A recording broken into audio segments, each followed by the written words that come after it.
And a very good evening to you all. Happy Friday night. We are back in action tonight here with RC Audio Sports for some 14 5A Division II football between the Harlandale Indians and the visiting Thomas Jefferson Mustangs. The Mustangs are coming in to tonight's ball game with a big win over the McCollum Cowboys last week. The Harlandale Indians are coming into this game after a loss against the Burbank Bulldogs. We'll have interviews with head coach of the Thomas Jefferson Mustangs, Coach Ed Cardenas. And then we'll also talk with Coach Albert Torres of the Harlandale Indians. Keep it right here. It's the Martinez & Associates pregame show. When you belong to a place as much as it belongs to you, you call it home. A place to gather, entertain, and make memories near shops, restaurants, and green spaces. A place to raise a family and grow. Life is good here and getting better. And at Brooks, we are just getting started. Live Brooks. When you're hit by a motor vehicle, there's nobody that tells you that there's most likely going to be $1 billion insurance company protecting the driver that just hit you. It's a mistake to play in traffic, just like it's a mistake to go against an auto insurance company all alone. When you get into a car crash, don't fight the $1 billion auto insurance companies alone. If you've been injured in a car crash, call Martinez & Associates today at 210-337-1111.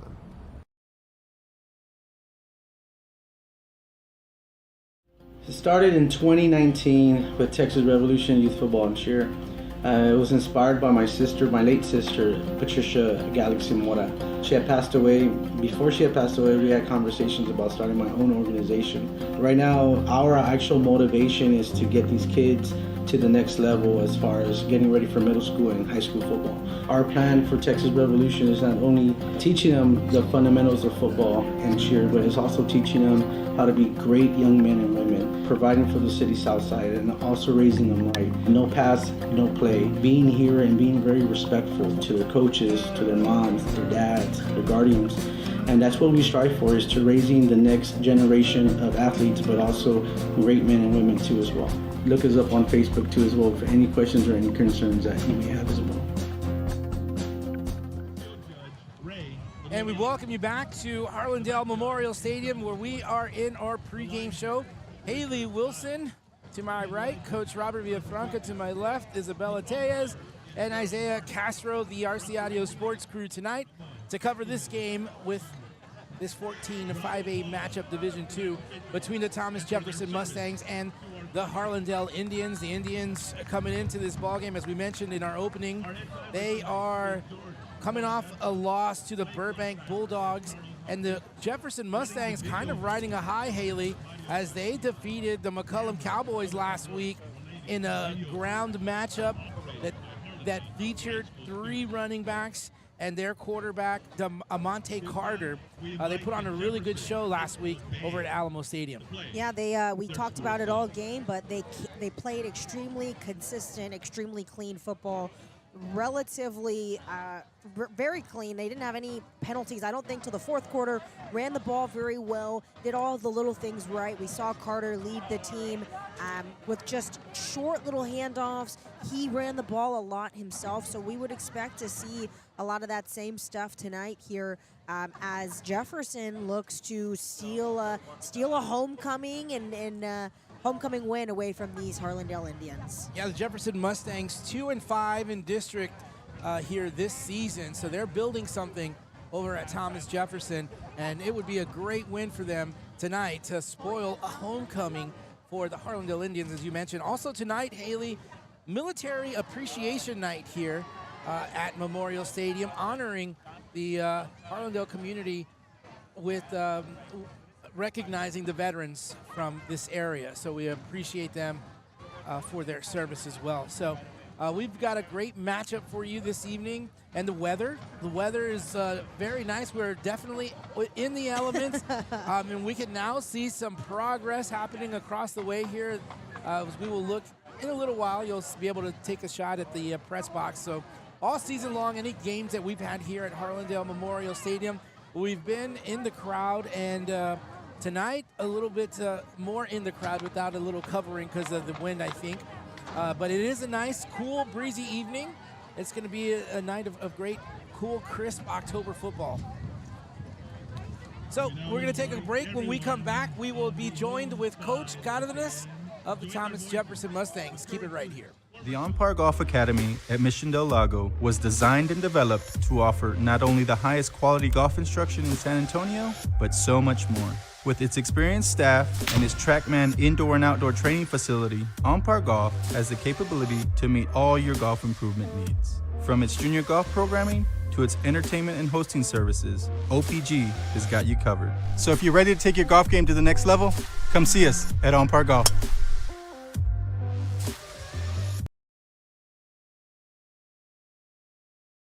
Hello everyone, Haley Wilson with RC Audio Sports here. I'm here with Coach Cardenas, head coach of the Jefferson Mustangs. Coach, excited for the game tonight. You guys are coming off of a big week, a big win last week against McCollum. What do you feel like the team did really well to get the victory? Well, we talked about ball control, and I thought we did that well. We didn't have very many turnovers, which would really helped in this offense. Yes, it was a great week of practice.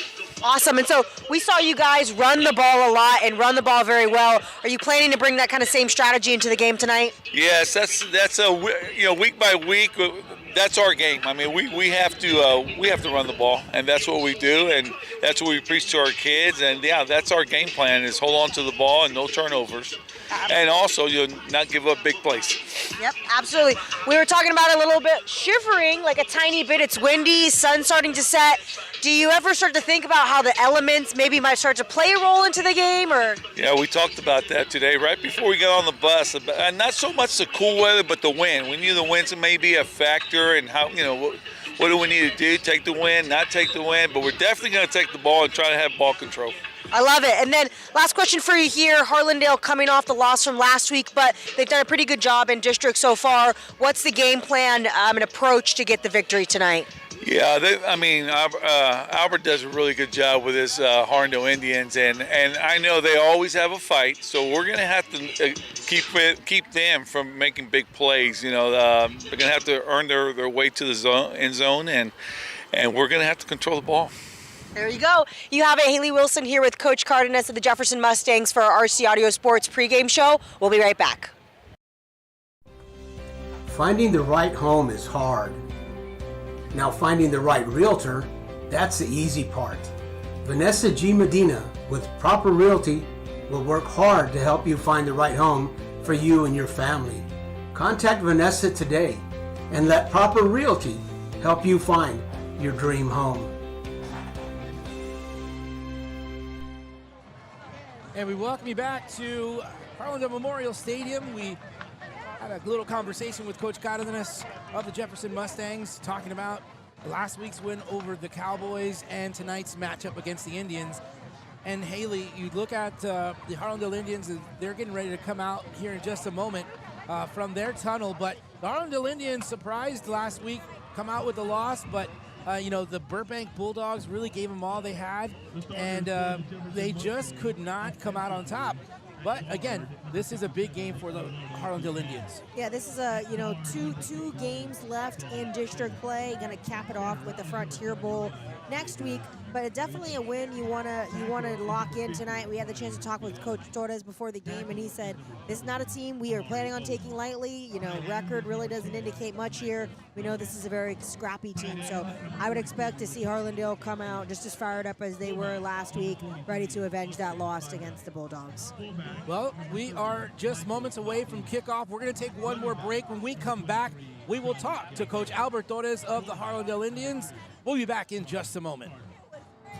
Live from the Southside Magazine is a Latina-owned online and print publication that helps residents and visitors learn more about the South Side of San Antonio and all of Texas. Magazine features and columns support the local community by telling stories that promote people and businesses. Our goal is to expand community relationships and give Southside San Antonio residents an opportunity to express themselves. Learn more at southsidesanantonio.com. When you're hit by a motor vehicle, there's nobody that tells you that there's most likely going to be $1 billion insurance company protecting the driver that just hit you. It's a mistake to play in traffic. just like it's a mistake to go against an auto insurance company all alone. When you get into a car crash, don't fight the billion-dollar auto insurance companies alone. If you've been injured in a car crash, call Martinez & Associates today at 210-337-1111. We welcome you back to the RC Audio Sports pregame show brought to you by Martinez & Associates with Coach Albert Torres of the Harlandale Indians on tonight's game right before the Thomas Jefferson Mustangs. Coach, before we get into the Mustangs tonight, let's talk a little bit about last week, a heartbreaker for the Harlandale Indians. I know you guys left it all on the field, but the Burbank Bulldogs, talk to us about that game. Yeah, that's you know, we didn't play very well last week, and Burbank did. We had a small lead going into halftime, and we allowed it to kind of get away, and they did a good job of getting on us, and they walked away with a win. So we addressed some of those things this week with our kids, and we practiced. We had another good week of practice, so we're hoping that we put our best foot forward today. I always talk to you before a game, and we talk about your offense and how they've come along, and Jacob Salcedo just continuing to develop and become a great quarterback. Yeah, really, and really. I know Jacob gets a lot of the press, but it's really the whole offense. So it starts with the offensive line, and when offensive line does well, the whole offense really does well. So it starts with him, but we talk to Jacob all the time about him being the coach on the field and the guys. It's going to get everybody put in the right place. So he's doing better and better every week, and we continue to lean on him. Yeah, he's certainly in charge of that offense and definitely not taking anything away from those receivers and running back, Zion, Molina. Those guys are doing a phenomenal job. I know this time of the year, the question's always asked, there's a Frontier Bowl coming up next, but there's time to take care of business before that. But how hard is it, or if it is even hard, to keep these kids focused before a game like this? Well, with the game that we had last week and having a loss, it was really easy to stay focused this week. Jefferson's coming in. They're the type of offense that they run, very, very little passing. They try to surprise you, but they do a lot of running. So it's going to be very physical. So it's all week long we'll be talking about the physicality of having to play a team like Jefferson. And it's a team that's been getting better and better every week. So we cannot afford to look past the Jefferson Mustangs because, they'll eat our lunch if we allow that. So, we've got to stay in the moment and be ready to get this game, going on versus Jefferson. All right, Coach, I appreciate the time again. Thank you very much. Thank you very much, and go Indians. All right, there you go. That's Coach Albert Torres of the Harlandale Indians. Keep it right here. We'll be right back.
They're not going to take this Thomas Jefferson team lightly. They came up and bit the Cowboys last week with the win, and tonight, again, not looking past tonight, although all of us, not on the field, always look forward to that final game of the year.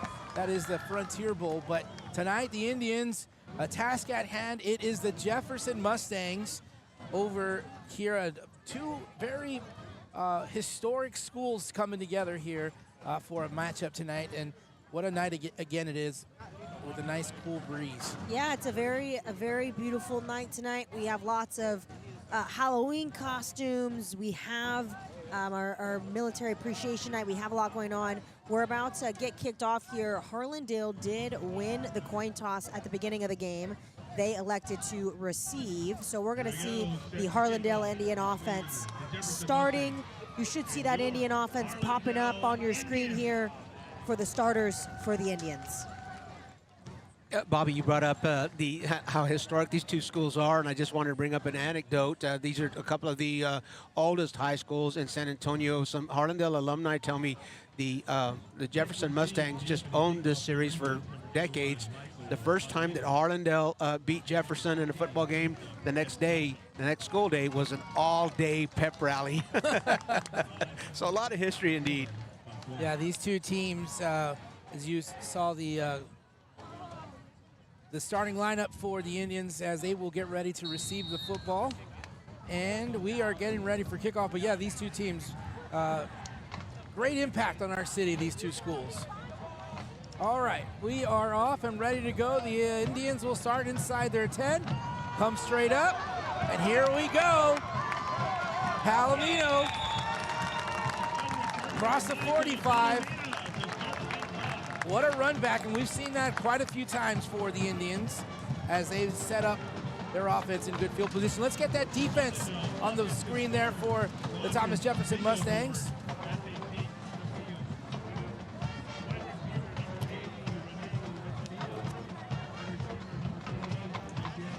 So we'll see here what the Indians can do, being led by number 11, who we've talked about all year long, quarterback Jacob Saucedo. Here it is, Saucedo out of the shotgun, 4 wide receiver set. And we're ready to go to get this Friday night going. Saucedo, guard and tackle move. Zion, the ball carrier. Fantastic tackle there by number 45, Hector Munoz for the Mustangs. Tore him down immediately. Very good read by Munoz. Bobby Haley, the first thing I noticed on the offensive line is that Justin Menchaca again is out of the lineup. Over to the right side, across the 50. There's a flag on the play already. Justin Menchaca was missing last week, and I think that led to some of the issues that Harlandale had with moving the ball. He's an excellent blocker and an excellent pass blocker as well. The referee tells us that it's holding against the Indians, so that'll be a 10-yard penalty. That's coming back. We'll replay second down. So second down and long now here for the Harlandale Indians, as the ball will now be spotted in between the 35 and 40 at the 37-yard line. That'll bring up first and 12. Definitely not how the Indians, second and 12. Saucedo is going to have pressure, but it is a screen play. Zion Molina will get across the 40, and boy, has the defense for the Jefferson Mustangs have come prepared already. The Indians already having a tough time moving the football. Just a few yards on that gain. It was a really good run back by the Harlandale Indians by Michael Palomino. But since then, the Indians on a big third down here. Again, pressure. Saucedo rolling out, wide open. Down the field was number 88, Isaiah Hernandez. But Saucedo could not get the ball to him as the pressure was coming in. Yeah, number 51, Lance Falcon, Jr., defensive tackle for the Mustangs, just swarming the quarterback there. Saucedo nowhere to go. So that's going to bring out the punting squad for the Indians and give Jefferson the opportunity to strike first. Yeah, the punting squad does include Jacob Saucedo as quarterback. Back to receive is Johnny Gamboa. Into the wind, the punt will go. High punt, Gamboa feels it at the 25. Gets away from 3 defenders, make that 4, and he will be caught from behind at the 37-yard line. So the Mustangs with 10:22 take over the football at their own 37. A couple of missed tackles there by the Indians. So not as strong of a start as we're used to seeing here. We'll see what this Indians defense can come up with. They've been extremely tough all season long and have been one of the cornerstones of this Indians team. Yeah, we'll see right here what the Indians will do on defense. Let's get the defense for the Indians up here in just a second for the starters for Harlandale, and then we'll get those Jefferson Mustang starters right after that. So we talk about Amante Carter. He is the leader for this offensive unit for the Mustangs in the 1-yard gain up to the 38-yard line. Little run there by Adrian Garces from the pitch from Carter, but no room up the middle for that Indians defense. So now a 2nd down and 9. First drive here. Now let's get the offense for Thomas Jefferson. Again, we mentioned Amante Carter, and then they run that 3-back set. Bunch formation, so everybody basically in the box. Toss right side, and the Indian defense able to do a good job there. Adrian got assessed on the back, running the ball. Good tackle there by number 23, Nathaniel Vasquez for the Indians. So no gain there. So 3rd down here. We know that they like to run the football. We did see the Mustangs throw the football against McCollum, so don't let that fool you. Just because they run in that bunch formation doesn't mean they don't have an aerial attack. And most of the times when Carter threw it, it was pretty accurate. Again, nothing fancy, but just quick little plays to pick up a 1st down. They send a man in motion. He'll get the handoff. No, it's a Monte Carter. He's along the right side. He has the 1st down, and he's into Indian territory as Amante Carter took it upon himself and got into Indian territory at the Harlandale 44-yard line. Great blocking there from the offensive line for the Mustangs, able to open up that right side for Carter, and he's able to pick up the 1st down and then some. So great little 13, 14-yard run there for Amante Carter. So now a new set of downs, and the Mustangs with a little bit of confidence here after converting on a 3rd and 9 it was. Again, in that bunch formation. Handoff up the middle. And again, just like they did last week, Haley, they're not making any really humongous plays, but picking up enough here as Austin Banda ran the ball. 2nd down now for it. And right behind Banda was number 30, Michael Martinez, just pushing him through the middle of that Indians offense, definitely helping Banda pick up the extra couple of yards there. And that's really what is scary about Jefferson, is that 3-back set, and it's really difficult for teams to stop, especially when the Mustangs are firing on all cylinders offensively. The toss, again, up the middle. This time, maybe a yard gain. Adrian got assessed on the carry. Number 54, Julio Martinez with the tackle. So now another 3rd down situation here for the Mustangs. This Harlandale defense, as we mentioned, done a good job all season long of containing, but they've been known to give up a couple big plays, and sometimes that's all it is for another team. They just didn't capitalize on those big plays. Here we go. 3rd down for the Mustangs. Carter under center, tosses it right side. Gamboa running it. Fumbled it, but I think he recovered it. So Gamboa picks up the 1st down, and as you mentioned, Haley, yeah, he does jump on that, but more importantly there, they move the chains. They get deeper into Harlandale territory. About an 11-yard pickup there. 2nd 1st down on this drive for the Mustangs. 2 consecutive 3rd down conversions.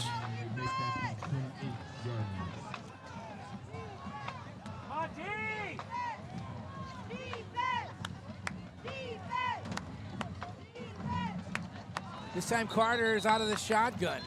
The whistles will blow before anything happens here, so they'll stop that. There was a little bit of movement there from the Harlandale Indian defense.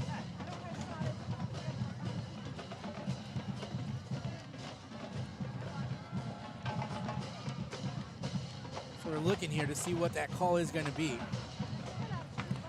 Looks like the preliminary indication, Bobby, is offsides against the Indians. And what happened there is that if the defensive line moves into the neutral zone and they make the offensive line jump, then it's their foul, not the offense. The offense moved, but the officials have determined that it was the defense that made them move.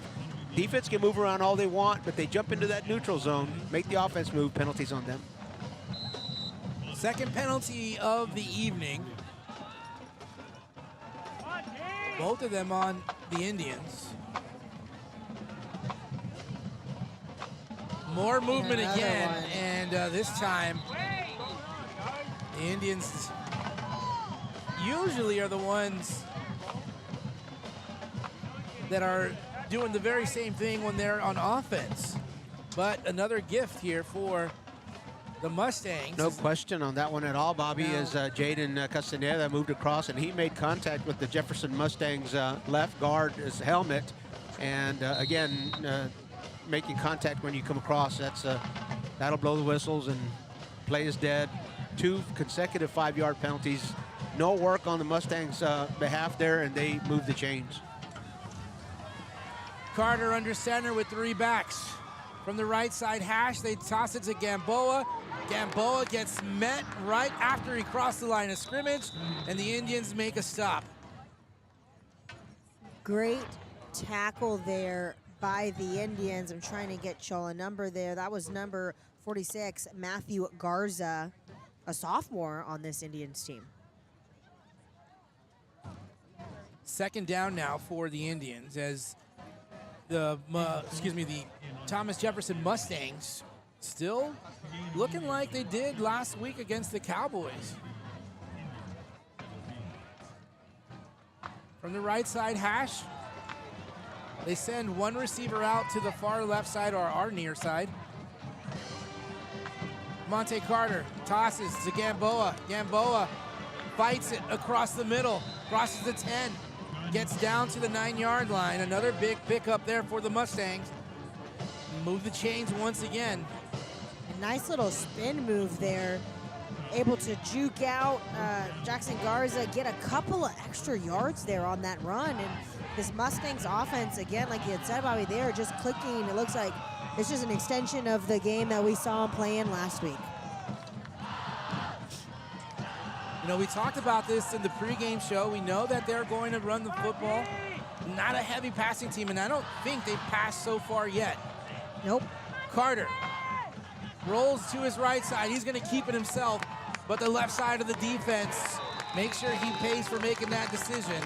As Carter, they'll give him forward progress because he'll get a 1-yard gain. One thing that you might note here is just how tight the splits are in the Jefferson Mustangs offensive line. Very, very tight. They condense the defense, and it makes it tough to stop if you're an offensive charge between the tackles. But it also gathers your defense up very narrowly and makes your edge a little bit vulnerable there. A great offensive game plan that Coach Cardenas and the Mustangs have brought to the field tonight. Second down and goal from the 8-yard line. Carter out of the shotgun, sends someone in motion. He's going to keep it. Has heavy pursuit from behind, and he will go down.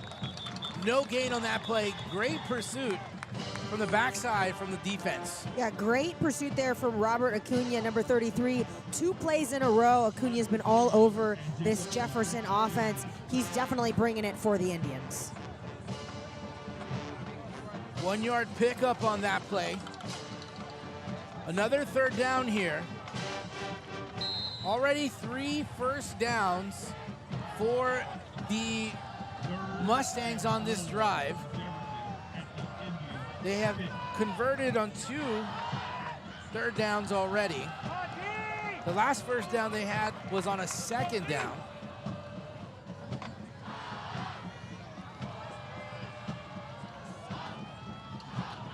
This is going to be the 11th play of this drive. Carter, under center. Right side toss, Gamboa trying to find someone on the outside, but no way, not going to happen, not that play. Again, our friend, number 33. Robert Acuna all over it. 3 straight tackles from Acuna, and this is going to bring up 4th down for the Mustangs, and it looks like they might be going for the field goal here. That was a 1-yard gain, not enough. It was a 3rd and goal situation here. So now, no, I think they're going for it here, Haley. Oh, wow. They're within striking distance. And we saw them do this a couple of times last week. No, they're setting up for they're setting up here for the field goal. So we're looking at 23-yard attempt. Whistles blow before the kick. That did go through, but let's take a look. Oh, a timeout is called. Jefferson called the timeout right before that. So Jefferson is on the march here. They call a timeout. We'll take it with them.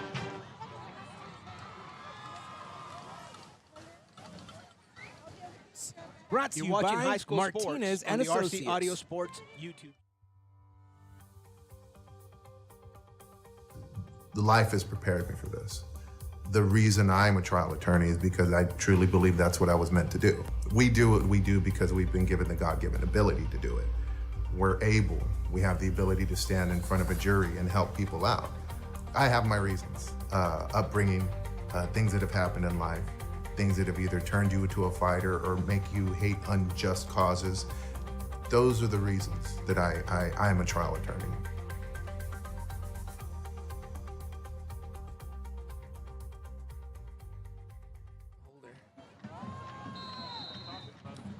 And we're ready for play here as Amante Carter to hold. The kick is up, and the field goal is good. 23-yard field goal good for the Jefferson Mustangs as they will go on the board first. You're watching RC Audio Sports, brought to you by Martinez and Associates. The On Par Golf Academy at Mission Del Lago was designed and developed to offer not only the highest quality golf instruction in San Antonio, but so much more. With its experienced staff and its TrackMan indoor and outdoor training facility, On Par Golf has the capability to meet all your golf improvement needs. From its junior golf programming to its entertainment and hosting services, OPG has got you covered. So if you're ready to take your golf game to the next level, come see us at On Par Golf.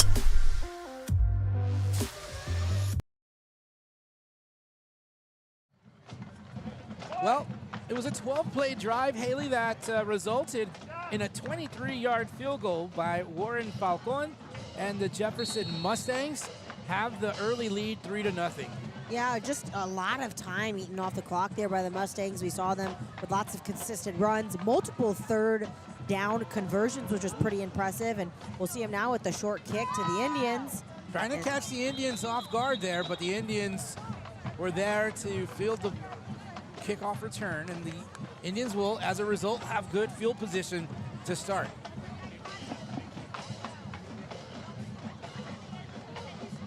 Hey, talk about that long drive, and Coach, that was well over 8 minutes on that drive. Well, you know, a team like Jefferson, that's one of the things that they're trying to do. Imagine we're in the World Series now. Imagine a game, baseball game's got 9 innings. What Jefferson does, if you carry out that analogy, is they make your baseball game 4 innings or 5 innings, and it just puts a premium on every possession. You're just not going to get that many when you play Jefferson. 1:49 to go. Indians from their own 42 don't do much. The handoff. Couple yards on that carry. Maybe one. They'll give him 1 yard, so he gets. Indians out of the shotgun. Pass overthrown. He was intended for Isaiah Hernandez. So second incomplete pass tonight by Jacob Salcedo. That's a rare overthrow that we see there from Salcedo. He's been extremely consistent all year long. So interesting to see a couple of miscues there. One of the tough things about this offense here is if they don't convert on this third down, it could mean trouble. But Salcedo can run the football. He does, and he gets across the 45 to about the 48-yard line. Still not enough for a first down. So they're going to be, the Indians are playing this match here. They're going to have to play that field position. A little bit early to, to take a chance here, still in the first quarter. But again, Coach Torres and his staff knows that they're going to give the ball up to Jefferson. And if they can't, like as we just saw, they're going to eat up a lot of time off the clock. It may be 5 or 6 minutes before you get the ball back. So they had to think about that one before they sent the punt team out. Jacob Salcedo ready to punt. High punt. Be caught at the 16-yard line. Out of bounds. Gamboa gets the Mustangs to about the 25-yard line. So keep this in mind. The last drive for the Mustangs started at their own 37, and they traveled all the way down to the 7-yard line. And it took up majority of that first quarter, minus Harlandale's, opening drive. So I wouldn't be surprised if we see one last play here for Jefferson, and then again, they'll do what they do best, put together a long, long drive to challenge the Indians here early. All right, from their own 26, they come in that tight formation. 3 backs. Carter keeps it himself, tries to find some room, but the hole was closed there. Nothing doing there. As we wind down, Haley, you mentioned time of possession. For Harlandale, it's been 2 3 and out, so can't chew up a lot of clock if you're out in 3 downs. Exactly, 2 back-to-back 3 and outs for the Indians. And that's it. That's going to do it for the first quarter. The Jefferson Mustangs have the early lead here from Harlandale Memorial Stadium. You're watching RC Audio Sports, brought to you by Rufio Solar.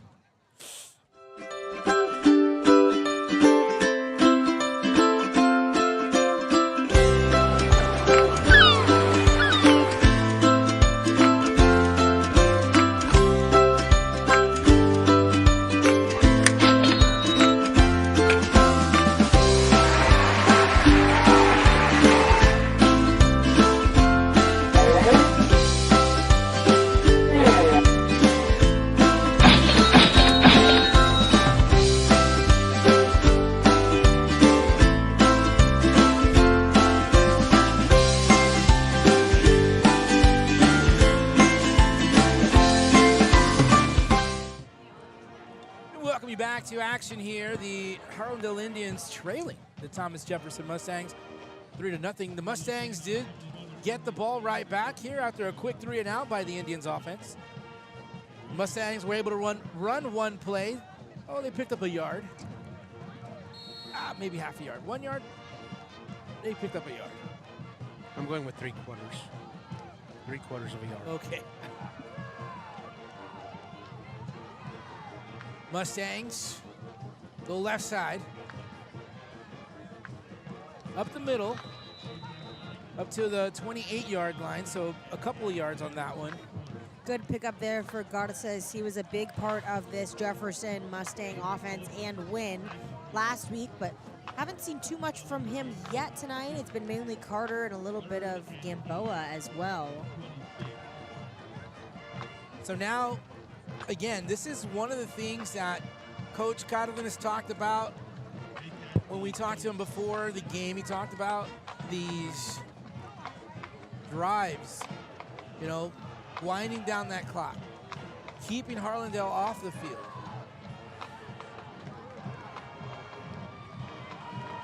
Little confusion there as the ball carrier goes across. Good pickup for Gamboa there. Couple of yards, jukes out. Couple of Indians. So it looks like the Indians may have, if they can keep them jumping off sides on this one, it's 4th and less than 5. It looks like, and get everybody off the field in time. Looks like the Indians may have accomplished 3 and out here on the Mustang second possession. Palomino back to receive. Michael Flores to punt the ball away. Nice kick. Palomino will get away from that on that bounce. Too many Mustangs coming in too quickly. So the first 3 and out now for the Mustangs.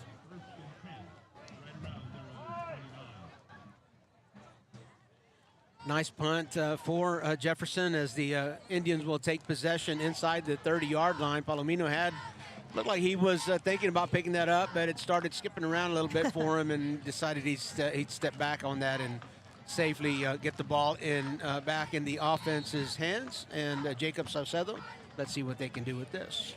Saucedo on their third opportunity here with the football. The first 2 times were 3 and outs. Saucedo in the pocket, has time, looking, going deep downfield, looking for the sideline. The pass, incomplete. Almost picked off there by Johnny Gamboa, who's showing out on both sides of the ball tonight. Could have been a big momentum shift there for the Mustangs. Would have been a big one. And speaking of big, there's Justin Menchaca has entered the lineup for the Indians. So maybe that was a game time decision. He's back in his spot as a left guard. On that previous play, Michael Palomino the target, but that wasn't incomplete. Then the Indians complete a quick little pass to Isaiah Hernandez. So now the ball spotted at the 32-yard line. Bobby, I could be wrong here, but I don't remember you calling Isaiah Hernandez's name much in before previous this games, game, right? Yep. He's been targeted about 4 times already tonight. Big third down here for the Indians. Saucedo again with plenty of time, got rid of the football. Looks like maybe it was batted down. It was, he looked like he was going to pump, and he decided to bring it back and lost the handle. He lost the handle on it, and but it went forward, so it's an incomplete pass regardless. And so a third possession for the Harlandale Indians in the third 3 and out. They're getting ready to punt the ball away again. Jacob Saucedo back in his punt formation. I think this is one of the first games we've covered this year where the Indians haven't come out like truly clicking. I think the first game we covered, little early season jitters, but this is one of the first games where we really haven't seen the Indians at their best early on in the game. What a fantastic punt. Inside the 10, down to the 6-yard line. Oh my, from the 32 all the way to the 6-yard line. That's a big one.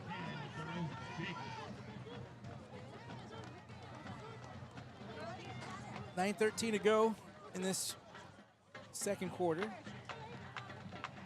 The Mustangs will get the football back at their own 6-yard line. And again, it's one of those things where the Mustangs offense, heavy run. I don't think we've seen a pass.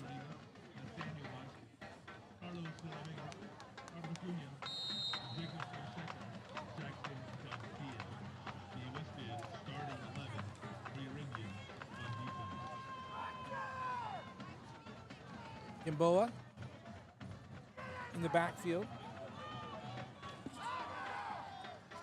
Carter under center. Hands it over to Gamboa, and he gets right to the 10. 4-yard pickup. Bobby and Haley, the Harlandale Indians offense is on the sideline, but I'm just noticing that number 84, Saxon Langenberg, is not in the starting lineup. So next man under would be number 88. That's why we're calling Isaiah Hernandez's name so much. Also notice here that it looks like the offense for the Indians is separated out here on the sideline right now, getting maybe a little pump up or kind of a realignment chit chat from some of the coaches here for the Indians. Carter's out of the shotgun, sends Gamboa in motion. He'll hand it off to Gamboa. Gamboa loses the football. Do the Indians get it? Indians say they do. Yes, they do. They get it in great field position. as Gamboa, rolling on the left side, got popped by the defense. And that's a much-needed turnover there by this Harlandale Indians defense. They needed to get some momentum here in the second quarter, and shout out to the defense, because like we said earlier, all season long, they've been bringing the heat. What a great hit. The ball pops out of Gamboa's hands, and the Indians fall right on top of it. So this will give Saucedo and his offense a really good opportunity to score here and get on top with 8 minutes, 20 seconds left in the second quarter. Well, it's a 1st and 10 from the Mustang 11-yard line. Here we go. Man goes in motion. Zion gets the handoff, but it's 2 Mustang defenders there to make the stop. Pablo Garcia, one of the defenders. 1-yard pickup there for the Indians. So Zion was able to get a yard there. 2nd down and 9 here on a 5 wide receiver set. Salcedo out of the shotgun. Fakes a handoff. He'll keep it himself. Ooh, he took a nasty hit at the 5-yard line. Brought down by number 10. That's Michael Flores. Oh, he took a really big hit there. So now a 3rd down for the Indians.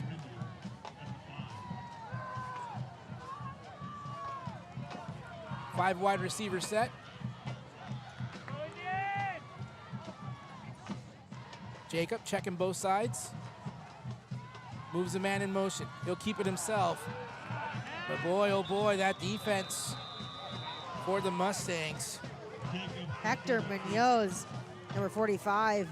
We've mentioned his name a couple times already. Also, Justin Ruiz, 62. The huge team tackle there on Saucedo to bring up a 4th down and a decision to be made here for the Indians. Nico Rodriguez is the kicker for the Indians, and I do see him carrying the tee out there to the field. Usually plays defense, so if he's in that huddle, probably means it's going to be a field goal attempt. Yep, and they are setting up. The Indians in no hurry. 15 seconds on the play clock here. They are set up. Snap, hold, kick. Oh, is it enough? It was enough, but just not on target. The field goal, no good for the Harlandale Indians. They will trail 3-0. You're watching High School Sports on the RC Audio Sports YouTube channel. Brought to you by Texas Revolution Youth Football and Cheer. Live from the Southside Magazine is a Latina-owned online and print publication that helps residents and visitors learn more about the South Side of San Antonio and all of Texas. Magazine features and columns support the local community by telling stories that promote people and businesses. Our goal is to expand community relationships and give Southside San Antonio residents an opportunity to express themselves. Learn more at southsidesanantonio.com.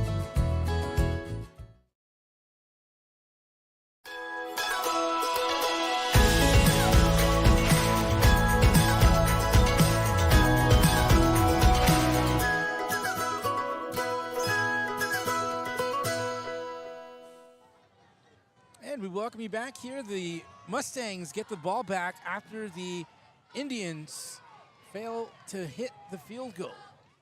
Ball is spotted at the 25-yard line. So the ball goes up the middle. And 2-yard pickup there for the Mustangs.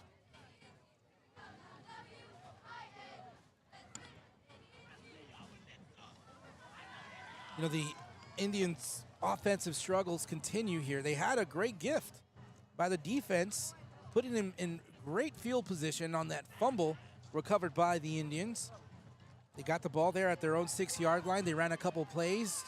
Mustang defense did a great job of making the stop. And now here we are. 2nd down. Carter will take it. Brought back. Brought down. Loss. Great tackle there by Nathaniel Vasquez for the Indians.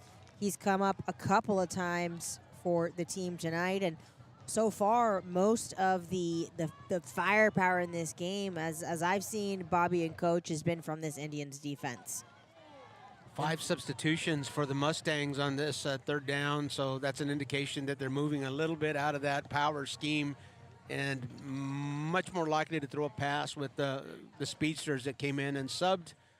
We'll see here with 3rd and 7 if that pans out or not, but 5 substitutions on a third down, that's something to pay attention to. This is the first time they spread that out, so they do have trips to the right side, one receiver to the right side, 3 to the left. Carter will run it, but there will be some whistles blown to stop the play. I think the FAR official, he called timeout before the snap, so that's the Jefferson Mustangs' second timeout of the 3 that they're allowed this half, and so Coach Cardenas will call them over to the sideline and discuss this at 3rd and 7, and as you saw, a spread offense, or a spread formation anyway, 3 trips on the left and twins on the right without a back, and that's quite a bit different from what we're accustomed to seeing from the Mustangs. So likely a play wide like we just saw, or maybe a pass situation. And too, Coach, if calling a timeout, probably making an adjustment because the Indians made a defensive adjustment. So a little bit of a matchup. Something I'm not, I wasn't able to pick up what it was that the Jefferson staff didn't like about that. They just didn't like something about their formation. Maybe they thought that there weren't enough men or not enough men on the line of scrimmage or something, and wanted to keep from being called for that. I can only guess. I really didn't see what the cause for that timeout was. But they come now out with 2 receivers who are near side and 2 to the left side, or the opposite side. Carter, toss. Oh no, what they did, they set up a little play now along the left side. Believe that's number 11. Yes. It's number 11. But there's a flag on the play. There is, Bobby. That one's coming back. Uriah Bocanegra was the receiver there, but it wasn't Carter under center. What they did is they put another guy in that quarterback, tossed it to Carter, and Carter passed it.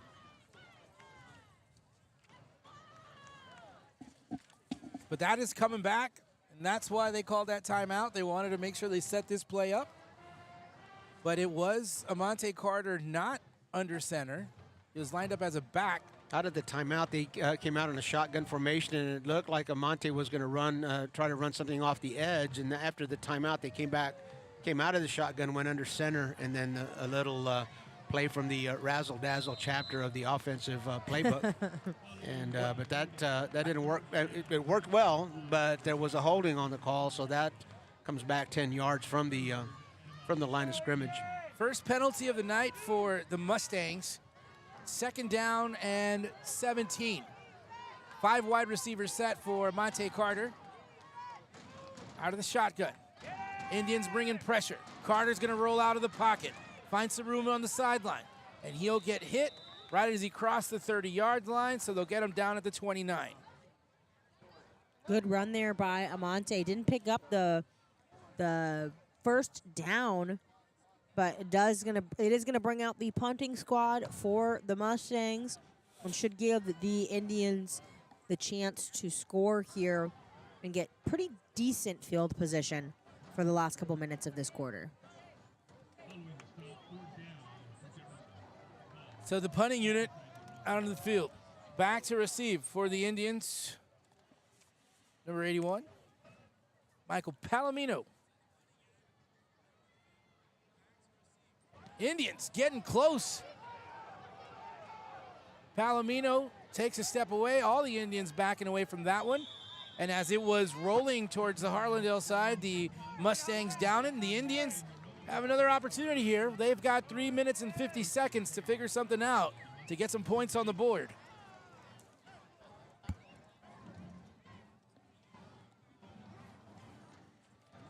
So 3 minutes and 50 seconds, Bobby, you're exactly right. And as we always make this point, the kickoff in the second half goes to the Jefferson Mustangs. So again, a crucial possession for the Indians, who have had some trouble moving the ball.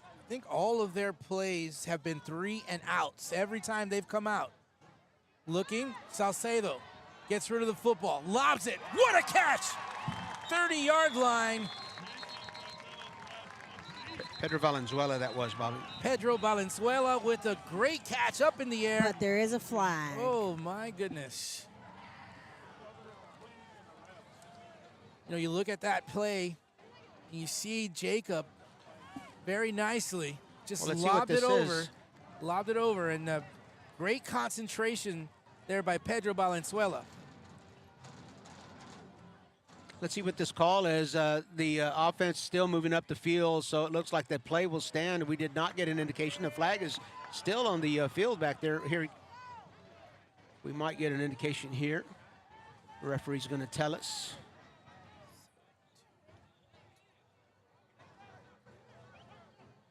He's not going to tell us, so that'll be be a secret. It's their secret. It's up to us to guess. Here we go.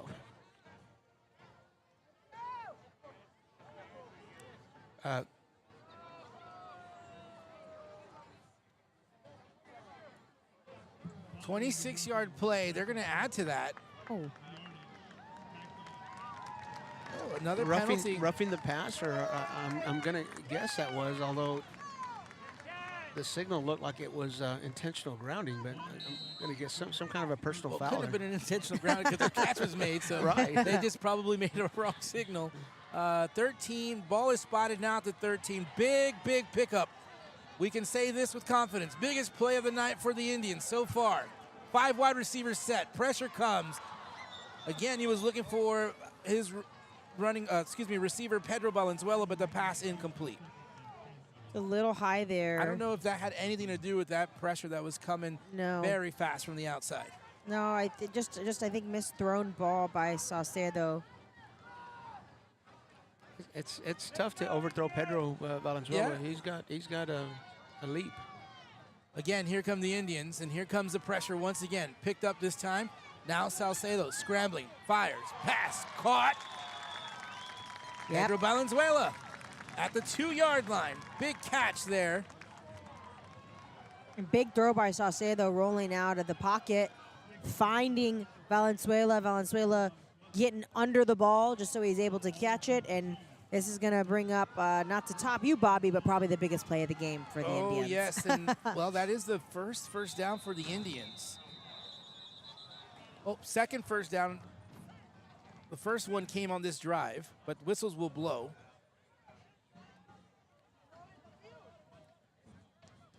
Yes, that first one was on that big play, on that big catch. I believe it's a timeout. All right, we'll take it with them. We'll regain our thoughts here and bring you back up to speed. You're watching RC Audio Sports, brought to you by Rufio Solar. Live from the Southside Magazine is a Latina-owned online and print publication that helps residents and visitors learn more about the South Side of San Antonio and all of Texas. Magazine features and columns support the local community by telling stories that promote people and businesses. Our goal is to expand community relationships and give Southside San Antonio residents an opportunity to express themselves. Learn more at southsidesanantonio.com.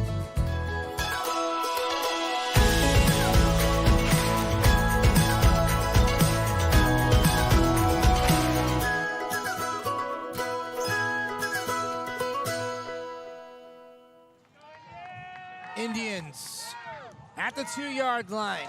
Zion Molina in the backfield with Jacob Salcedo. Trips to the right side. Oh, Jacob loses the ball, gets it back, and gets into the end zone. One of the hardest 2-yard runs you'll see for Jacob with no one near. Indians needed that. They got the ball with 3:50 at their own 48, and they get into the end zone. They run that swinging gate.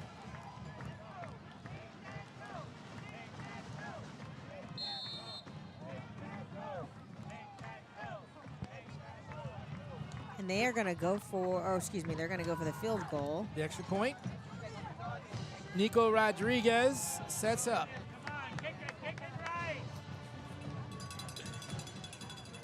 There's a snap, the hold, the kick, it's up. And it is good. 7-3 our score now here in this second quarter with 3:03 to go. You're watching RC Audio Sports, brought to you by Martinez and Associates.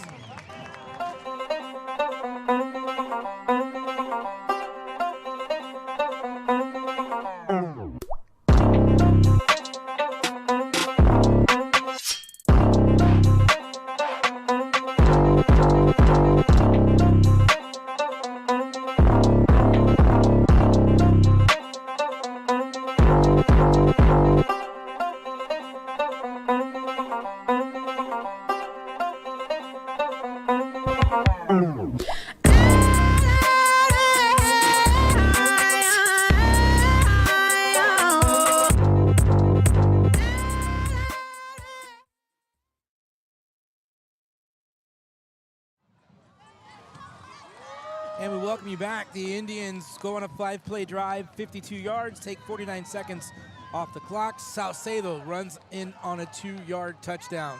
Ball bounces. Here come the Mustangs. They get across the 30. Much needed touchdown there for the Indians on that drive. We talked about all their drives prior to that, just 3 and outs. Just pretty rare because we've just seen a lot of a spark from the Indians so far this year, but looks like they're starting to get their momentum back with that great drive led by Salcedo. 2:57 remaining in this second quarter. The Mustangs making them work for just everything that they get. Even, you know, it was a great pass to Pedro, a little bit underthrown. Pedro made a great catch on that. And then the 2-yard got a penalty on the field. It's going to move up 5 yards. But, you know, the Salcedo's touchdown, he had to scoop that fumble off the turf to get that in. So the Indians just working so hard to get anything accomplished tonight. From the Mustang 40-yard line, we begin play. 2 receivers left side, 1 to the right side. Sends a man in motion, low snap. Carter will take it, finds a little bit of room in the middle, and he'll get up to the 44-yard line. 4-yard gain there for the Mustangs on their first play. Aiden Sosa with the tackle there for the Indians. Right before the Indians' touchdown, there was a timeout called. We were never told who called that timeout. The scoreboard says 3 timeouts left for Harlandale and 1 for Jefferson, but I know there's 1 dot up there that doesn't belong. 2nd down and 6 for the Mustangs here in this second quarter. Carter will take it himself. Carter finds a little bit of room on the right side. He bounces his way near the 50 to the 49. Tough running there by Carter. He's running in, lowering his shoulder, not afraid to take any sort of hits, and is doing a lot for these Mustangs tonight. Carter, little quick trip to the sideline to talk to the coaching staff. He's back in the huddle. 19 seconds on the play clock, plenty of time. 3rd down and 1. Out of the shotgun. Sends a man in motion. Carter will keep it himself. Just runs past the 50-yard line to pick up the 1st down, and now in Harlandale territory. Only 1:32 seconds left here in this second quarter. Clock is running, though, so if Jefferson wants to score, they're going to need to pick up the pace a bit. Yeah, you know, that's one of the issues with running this type of offense. They're going to pick up a lot of yards. They're going to pick up chunks, but they're not getting big plays, and right now, clock is a factor.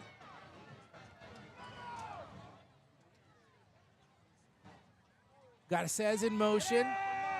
Carter runs. He gets caught from behind, but not before he picks up another few yards, right down to the 45. So they'll give him 3 yards on that carry. So someone calls a timeout. I'm sure it's Jefferson. So we know the last one was Harlandale. So this is Jefferson's last timeout. We'll take it with him. You're watching RC Audio Sports, brought to you by Rufio Solar. When you're hit by a motor vehicle, there's nobody that tells you that there's most likely going to be $1 billion insurance company protecting the driver that just hit you. It's a mistake to play in traffic, just like it's a mistake to go against an auto insurance company all alone. When you get into a car crash, don't fight the $1 billion auto insurance companies alone. If you've been injured in a car crash, call Martinez & Associates today at 210-337-1111.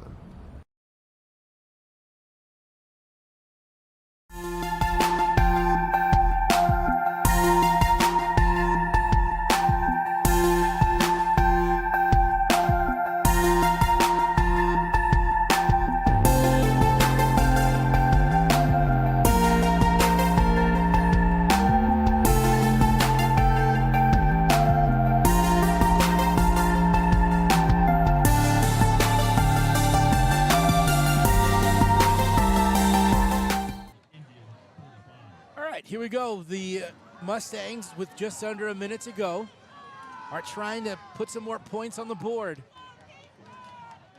Monte Carter, out of the shotgun, has a man in motion, rolls to his right side. Carter nears the 40. Big hits there on that for the stop. Oh, and there's some flags. Little extra after the end of that run.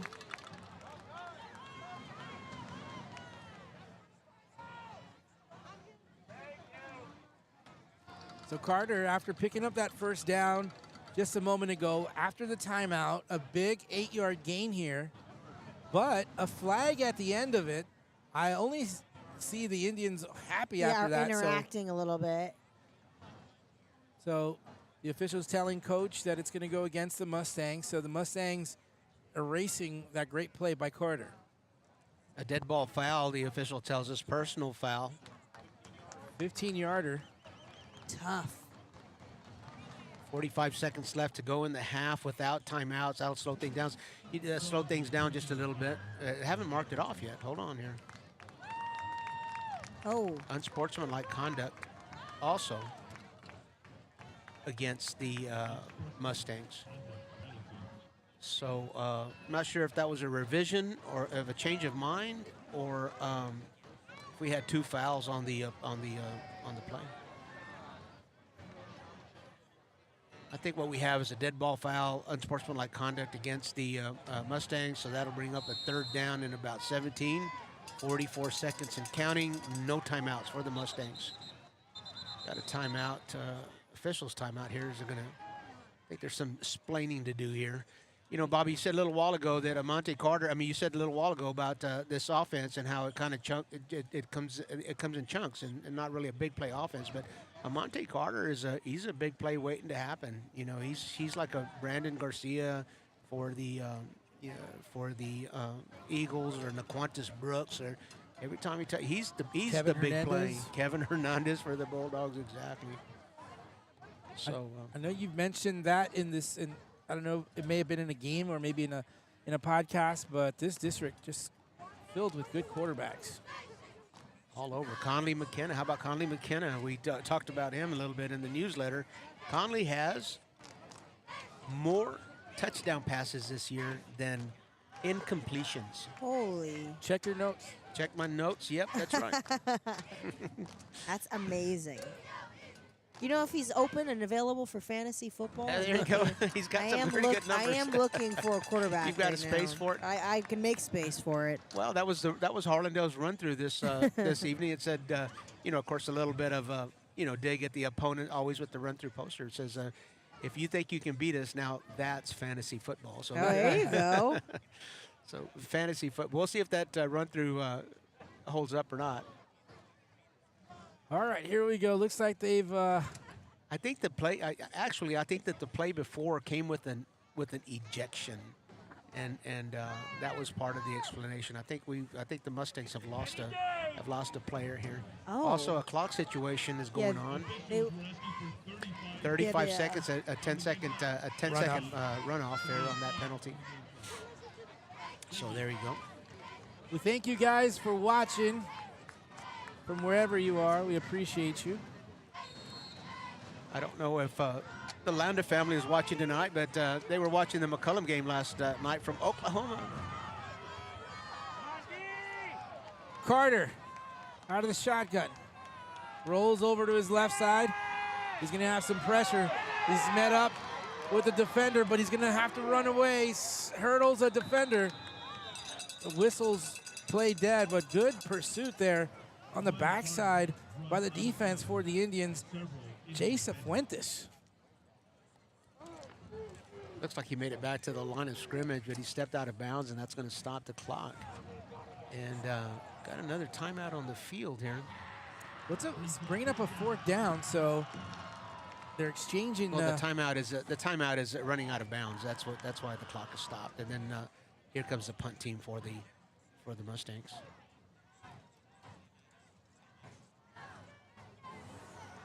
It's getting a little chilly back here. Yeah, we need a little portable heater. Or Come on, guys. I didn't bring my beanie, my scarf, or my gloves. Haley's not from San Antonio. She's from Arizona. I mean, it does get kind of similarly cold there. It is a desert, right? Yeah, it is a desert. Yeah. All right, here come the Indians from inside the 30.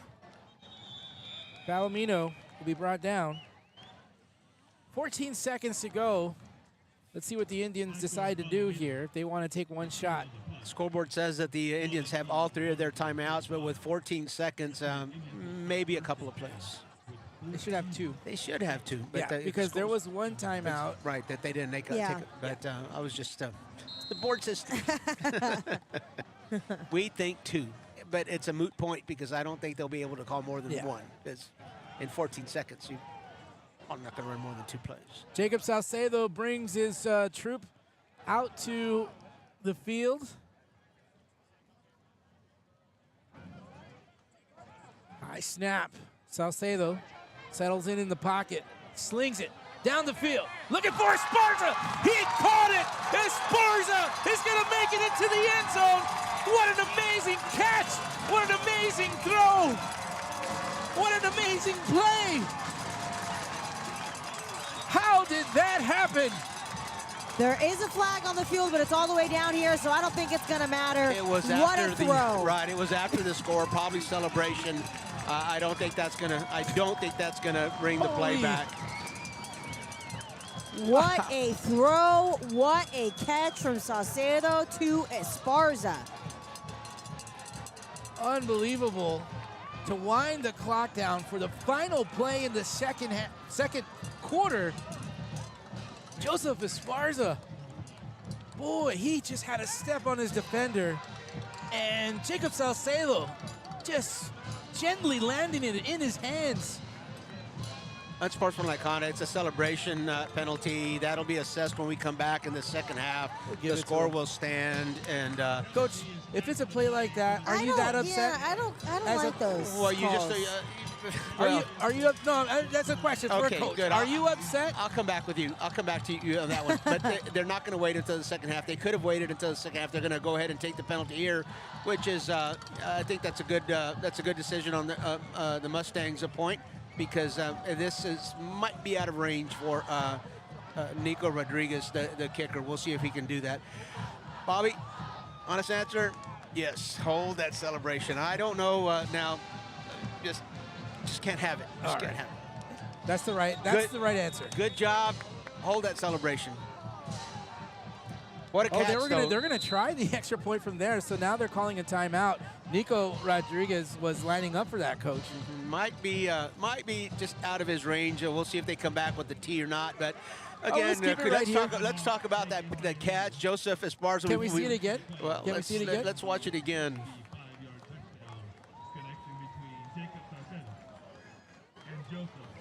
All the way downfield. Joseph Esparza, not the biggest target on the field, is he? The smallest target, if you say that. And somehow Jacob Salcedo. And how about the protection that Salcedo had back here? But what a catch! And again, on one hand, you can't fault the young man for celebrating. On the other hand, it may cost the Indians a point here. Mm-hmm. And yeah, that's true. So it could be costly. We'll see if it comes into play or not. So that's. that's why you say. Who did they call the I didn't see it. I missed the celebration because I was celebrating. Well, there you go. We were all celebrating. I love exciting plays. I think I'm going to guess that it was Joseph, or how excited he was for that. Okay. That's we'll have to go back and watch that. But again, great play. Just a great play, a great catch. 14 seconds left in the half. He makes himself available. Somehow he makes himself a target. They're going to go for the 2-point conversion. Well, yeah, I think that's the call. Yep. So 2-point conversion it is. The Indians from the 18-yard line. Salcedo, he's going to run, and he's going to be caught from behind, and that's going to do it. But as to your point, Coach, that cost the Indians a point. The Indians will go to the locker room only up by 10, 13-3. What an exciting end of the second quarter it was here at Harlandale Memorial Stadium. We thank you for tuning in, and we ask you to stay tuned for the halftime show.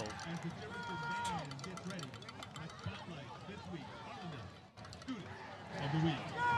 We shine our Harlandale ISD Student of the Week spotlight on Junior.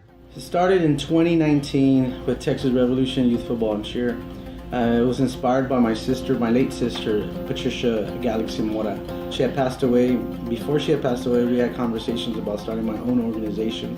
Right now, our actual motivation is to get these kids to the next level as far as getting ready for middle school and high school football. Our plan for Texas Revolution is not only teaching them the fundamentals of football and cheer, but it's also teaching them how to be great young men and women, providing for the city south side and also raising them right. No pass, no play. Being here and being very respectful to their coaches, to their moms, their dads, their guardians.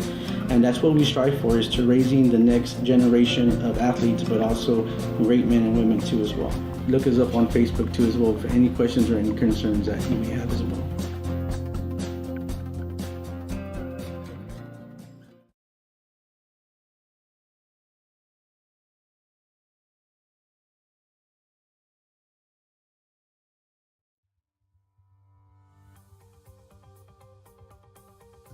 Life has prepared me for this. The reason I'm a trial attorney is because I truly believe that's what I was meant to do. We do what we do because we've been given the God-given ability to do it. We have the ability to stand in front of a jury and help people out. I have my reasons, upbringing, things that have happened in life, things that have either turned you into a fighter or make you hate unjust causes. Those are the reasons that I'm a trial attorney.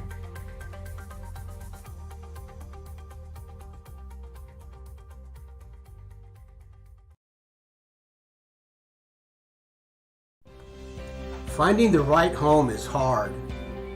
Now finding the right realtor, that's the easy part. Vanessa G. Medina with Proper Realty will work hard to help you find the right home for you and your family. Contact Vanessa today and let Proper Realty help you find your dream home.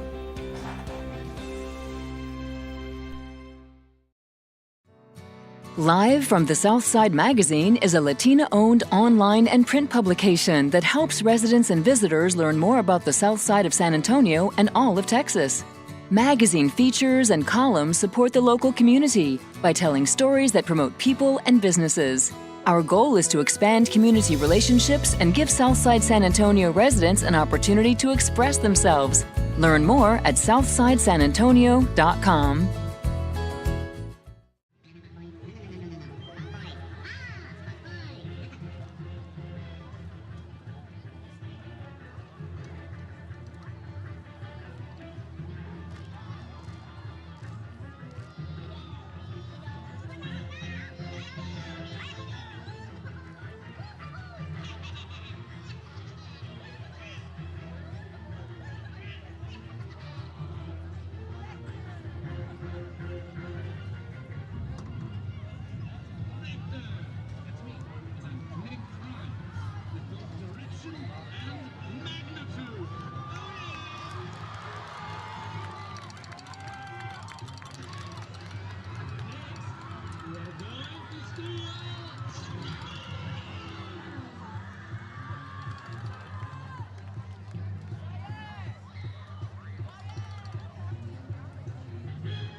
the direction of drum majors Araceli Rodriguez, Elijah England, and Mariana Coco, the mighty Mustang Band proudly presents their 2022 Union Marching Show titled Scenes from the Playground, featuring music from the hit Broadway musical West Side Story.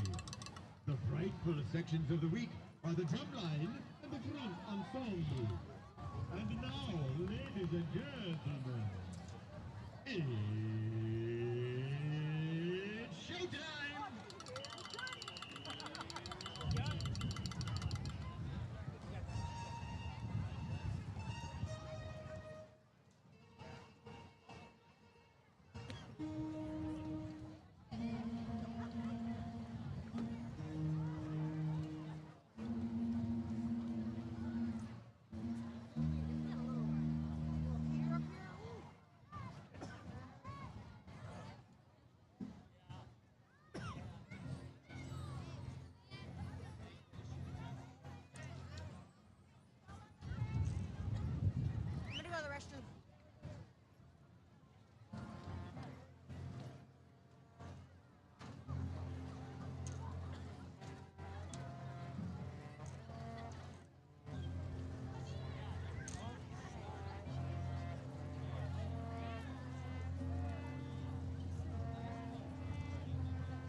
Ladies and gentlemen.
Good evening and welcome to the 2022-2023 Homecoming Festivities brought to you by We are at halftime here at Harlandale Memorial Stadium. It is homecoming night here at Harlandale.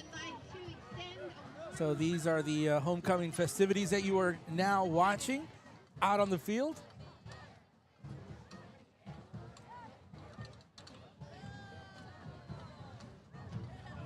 The following seniors, class of 2023, are candidates for the homecoming court.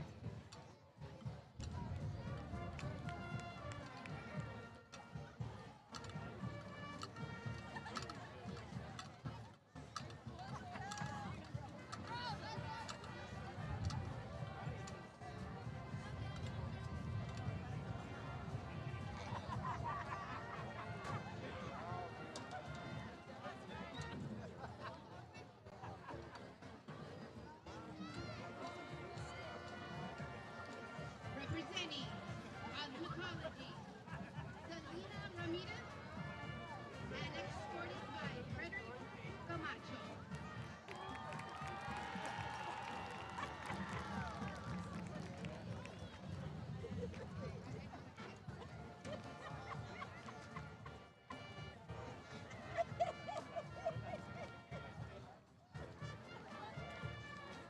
Representing BAM, Renee Reyes.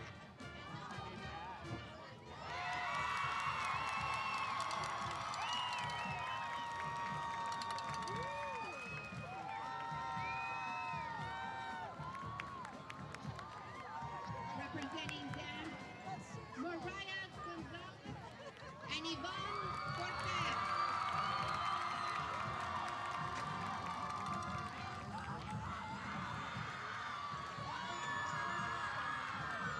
Representing AOCC, Gabby Gonzalez and Angel Gonzalez.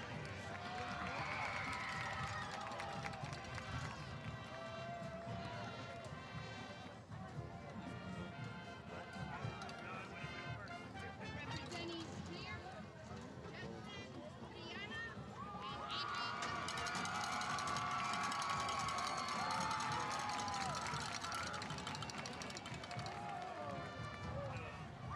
Representing Cross Country, Becky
This year, Prince and Princess are J-Rob Kalunga and Emily Vega.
And now, ladies and gentlemen, this year, homecoming king and queen are Jason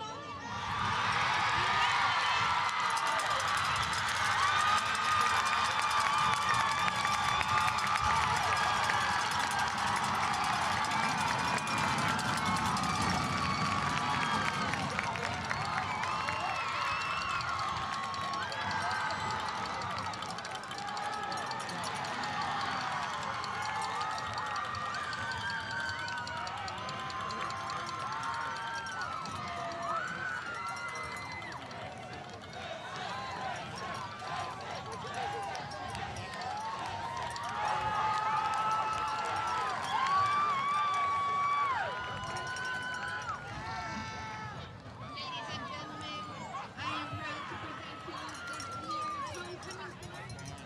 Let's give them a loud round of applause.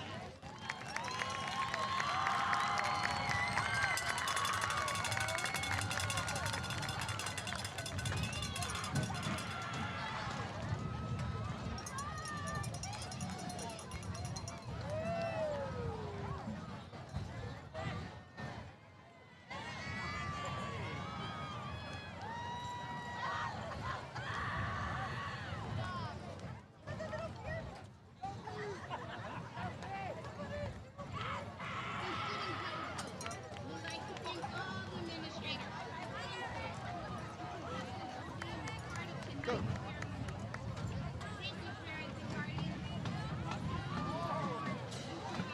It started in 2019 with Texas Revolution Youth Football and Cheer. It was inspired by my late sister, Patricia Galaxy Mora. She had passed away. Before she had passed away, we had conversations about starting my own organization. Right now, our actual motivation is to get these kids to the next level as far as getting ready for middle school and high school football.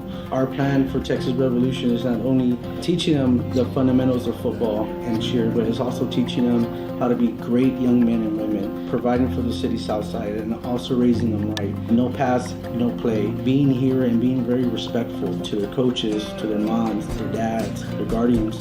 And that's what we strive for, is to raising the next generation of athletes, but also great men and women too as well. Look us up on Facebook too as well for any questions or any concerns that you may have as well.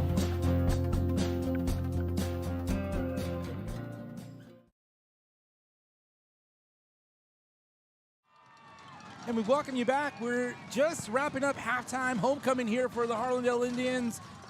Little celebration for all those in the homecoming court. We'll try and see and give you the names of the homecoming king and queen and the rest of the court if we can. But the Indians are coming out, and Haley, they went out in the last play of the second quarter, and they hopefully are changing some of that momentum they have coming into this third period. Yeah, I think it was only about 15 or so seconds left on the clock. And not necessarily a Hail Mary, but a 65-yard touchdown pass from Jacob Saucedo to Joseph Esparza, who just went up, snagged it, brought it down, and ran it in for the touchdown. Provided some much-needed momentum for this Indians team that started off flat. They're still in the lead here, you know, up 13-10. but definitely gave them a lift headed into halftime, or excuse me, 13-3, a 10-point lead. Gave them a lift that they definitely needed headed into halftime.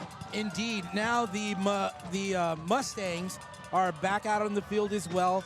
And, you know, you talked about it in the first half, how much they ate up the clock on one of their drives there, that they only resulted in 3 points, but that could be dangerous. Yeah, they after the first 3 and out in the first quarter for the Indians, Jefferson took, I want to say, probably 8 or 9 minutes off the clock. You might have the exact numbers, Bobby, but they scored a field goal with 1 minute, 54 seconds left in the first quarter. So, and I know the Indians gave up over the ball around the 10-minute mark, so they ate up 9 minutes of clock and then were able to put a couple points on the board. So that's the dangerous part, I guess, of this Jefferson offense, in that they're on their pace. It's really hard to get them off their pace. Yeah, they went on that drive alone. It was 12 plays on that drive. It didn't result into 3 points, but the Indians really kind of struggled for most of the first half. In fact, all of the first half, with the exception of that very last play of the game for the Indians. Yeah, they did have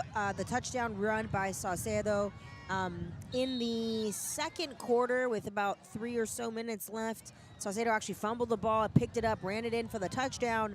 But that big play from Saucedo to Esparza is what gave him the lift. Well, here we go. The Indians will kick it off. Nice. High, short kick will land at the 20. Here come the Mustangs, and they get it up to the 29-yard line, where they will take over here in this third quarter. We saw that the Mustangs, towards the end of the second quarter, Haley, switch up or kind of throw in a couple different formations to finish up that second quarter. Yeah, we saw our coach identified that they were bringing out, 4, 5, 6 different subs at once. So trying to keep this Indians defense on their toes a little bit, try out some new options here to see what they can do, and especially what Carter can do to get the Mustangs on the board for their first touchdown of the night. All right, Carter and the rest of the Mustang crew in the huddle as the winds pick up just a bit here in this third quarter. Again, they come out in a very tight bunch formation with 2 backs in the backfield. Carter's under center, tosses it left side. Nico Rodriguez will make the stop, but Adrian Garces, the running back on that one. Yeah, good little run there by Garces. He was able to pick up a good 5-6 yards there. Clock continues to run, and the Mustangs are back to doing what they do best. They keep the ball on the ground. They keep the Indians guessing on who will run the football. They run that option very well with their quarterback, Amante Carter, Adrian Garces, Johnny Gamboa. They have options. Again, under center is Carter. Carter will keep it this time himself. He gets room. He's across the 45, the 50, picking up speed, and he gets knocked out of bounds inside Harlandale territory. And we talk about how dangerous that can be, especially when Carter gets loose. And he does that. We saw him do it a bunch last week. He does that fake spin handoff to the back and then just pivots and almost does a spin move and just rolls right out to his left. It worked very well for him last week, and I think that's one of the first times I've seen him do it tonight. It's worked well so far. 34-yard pickup for the Mustangs, as they have been keeping it on the ground. Only maybe 3 passes in this ball game. Carter will start this time out of shotgun. Sends a man in motion, that's Gamboa. Carter will keep it. Carter gets wrapped up by Sosa. Good tackle by Sosa. 1 yard gain on that one there by Carter. Amani Carter gain of about 1. Second and So second down and 9 coming up here for, actually he lost the yard. So good defensive stop there, led by Aiden Sosa.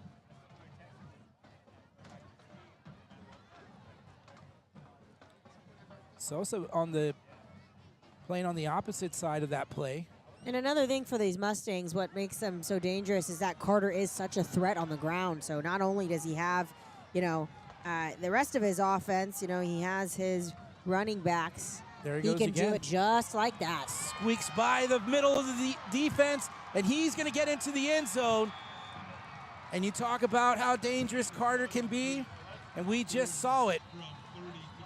33-yard run into the end zone, slicing right through that Harlandale defense, but there is a penalty marker down on the field. We'll see what that is.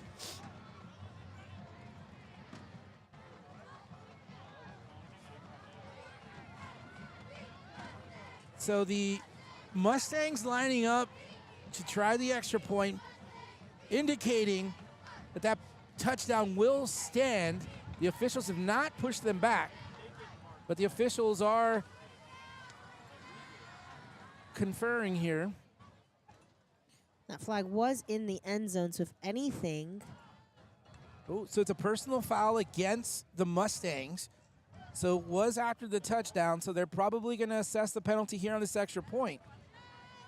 Same situation that happened to the Indians right before halftime.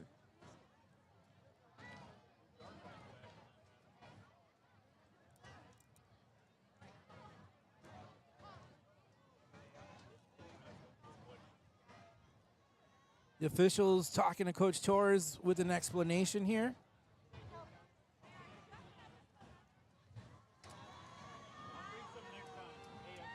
I think they're asking him if he wants to take it here or does he want to take it on the kickoff. So that's what they're talking about. You can see there on your monitor.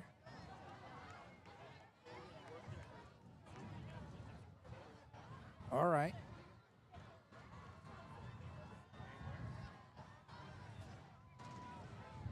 So we don't have any audio from the officials, but we're just going to assume they're going to do the penalty on the kickoff. So here is the extra point. Carter, the holder. The kick is up, and it's good. The Jefferson Mustangs will now trail by 3 here in this second half in the third quarter. 10 minutes to go. You're watching RC Audio Sports coverage on YouTube. We'll be back in just a moment. When you belong to a place as much as it belongs to you, you call it home. A place to gather, entertain, and make memories near shops, restaurants, and green spaces. A place to raise a family and grow. Life is good here and getting better. And at Brooks, we are just getting started. Live Brooks.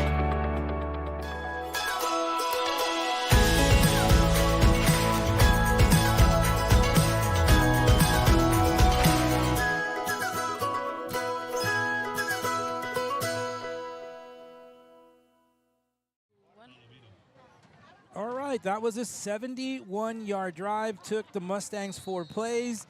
33-yard run by the quarterback, number 3, Amante Carter, into the end zone, taking 1 minute, 54 seconds off the clock. So now they're going to assess the penalty here on the kick.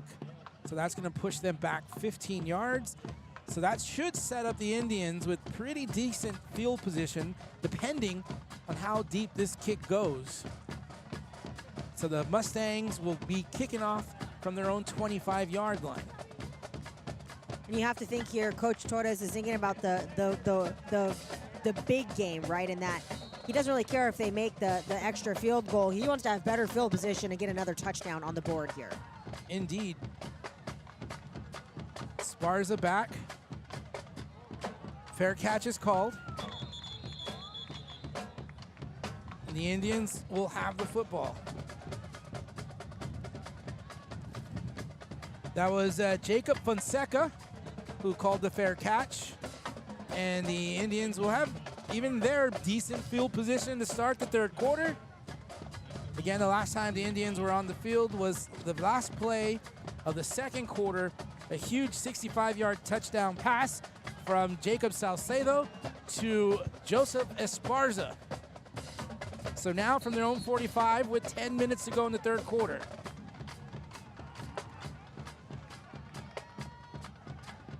Indians keep it on the ground. Zion has room, hurdles a defender, takes a hit, still on his feet, along the sideline, the 10, the 5, into the end zone. The Harlandale Indians respond with a touchdown of their own, 65 yards. Check that, 55 yards on that rush by Zion Molina. Fantastic run there by Zion Molina, but I do want to say none of that would have happened without that fantastic block from right tackle number 55, Rene Casillas.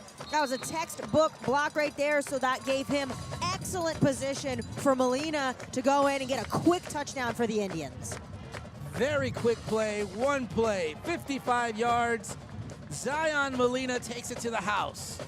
Nico Rodriguez that tried the extra point.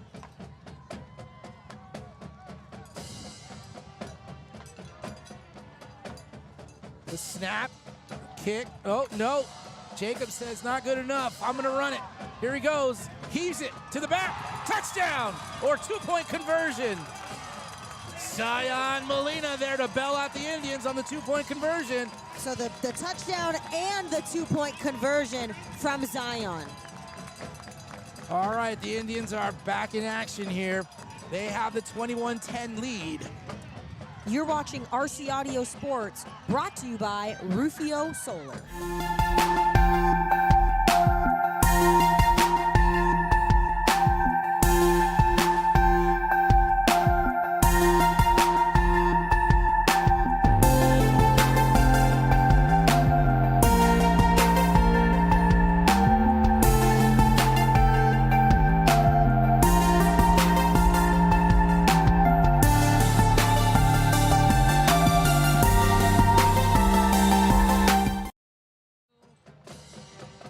Well, that was pretty easy for the Indians. They just took one play, handed it off to Zion Molina, and he did the rest there. 55 yards into the end zone for a touchdown. One play drive. The two-point conversion was good. It was a pass from Jacob Salcedo to Zion Molina in the back of the end zone. And what a fake, what a great fake there by Jacob Salcedo on the kick. It took me a second to register what was happening, but fantastic fake, great roll out of the pocket, and fantastic pass from Salcedo to Molina to give them the two-point conversion. So the Mustangs scored on a couple of, well, 4 plays on the last drive. So now they're back here. They've got the football. They're at their own 22-yard line. And if anyone is here at the game and you are watching, you happen to have an extra blanket. I know Haley is here. She's getting really cold.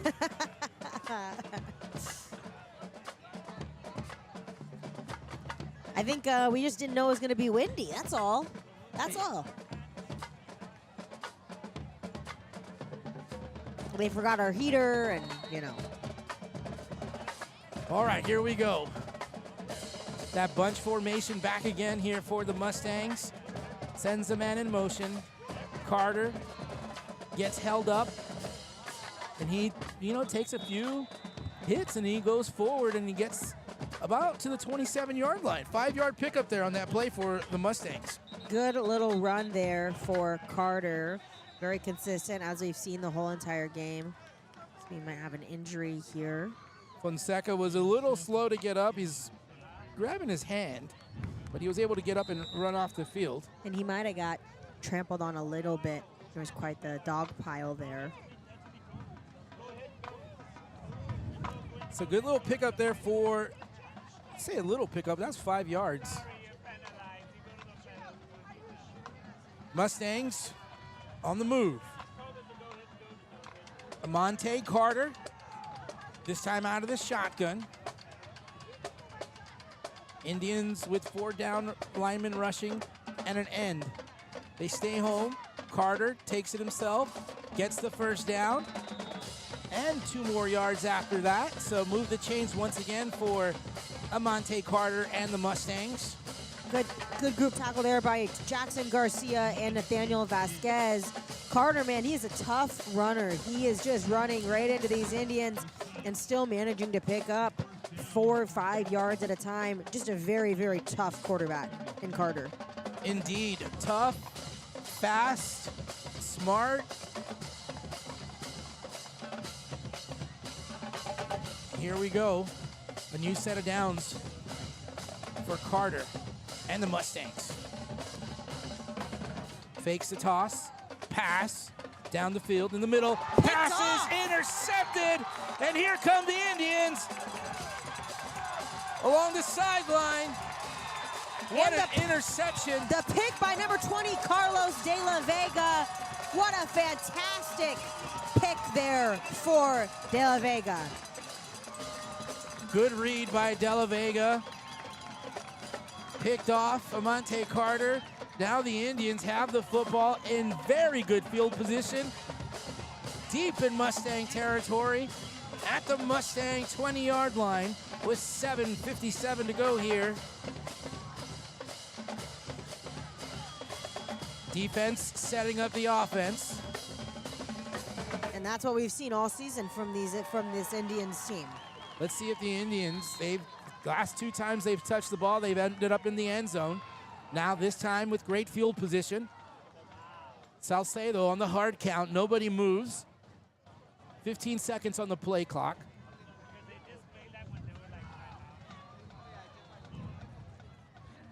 Trips to the right side. Sends a man in motion. Zion gets it. Zion right side. Spins. Picks up an extra couple of yards. Gets up to the 17-yard line. So 3-yard pickup there on that play for Zion. Good tackle there by number 23, Johnny Gamboa. We've seen him play both sides of the ball for the Mustangs. A real great tackle there for Gamboa. Just grabs onto the shoelaces. So brings up a second down now.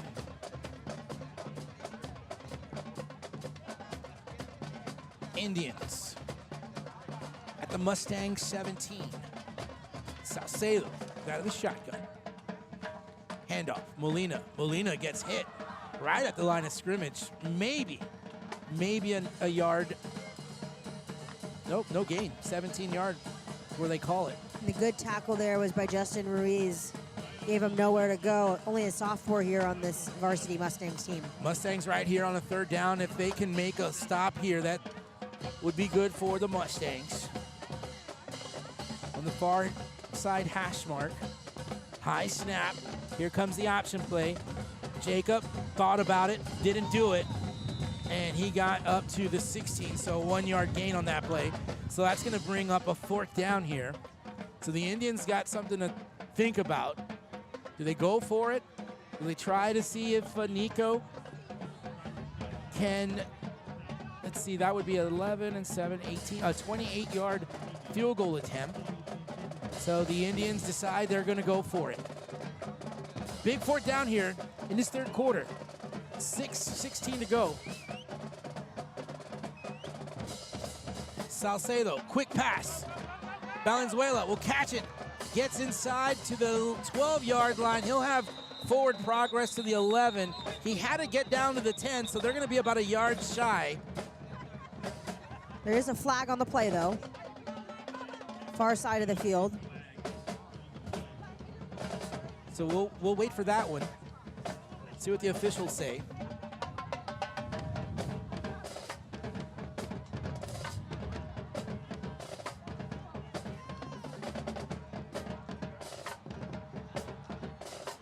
Great interception just moments ago for the Indians to get the football, but the Indians not able to convert on that turnover. So now the Mustangs will have the football at their own 11-yard line with 6:03 to go here in this 3rd quarter. And so good, not great field position for the Mustangs, but again, we see them take large chunks of time off the clock. We've seen them this game drive 75, 80 yards down the field here. They are down by a couple of scores. They are going to need to pick up the pace a little bit if they want to stay on pace and be able to come back and win this ball game. 11 is the difference between the two scores, 21-10. The defense for the Mustangs doing their job there on this last series, containing the Indians. They were shy by just 1 yard. They're talking about something. Coach Torres down.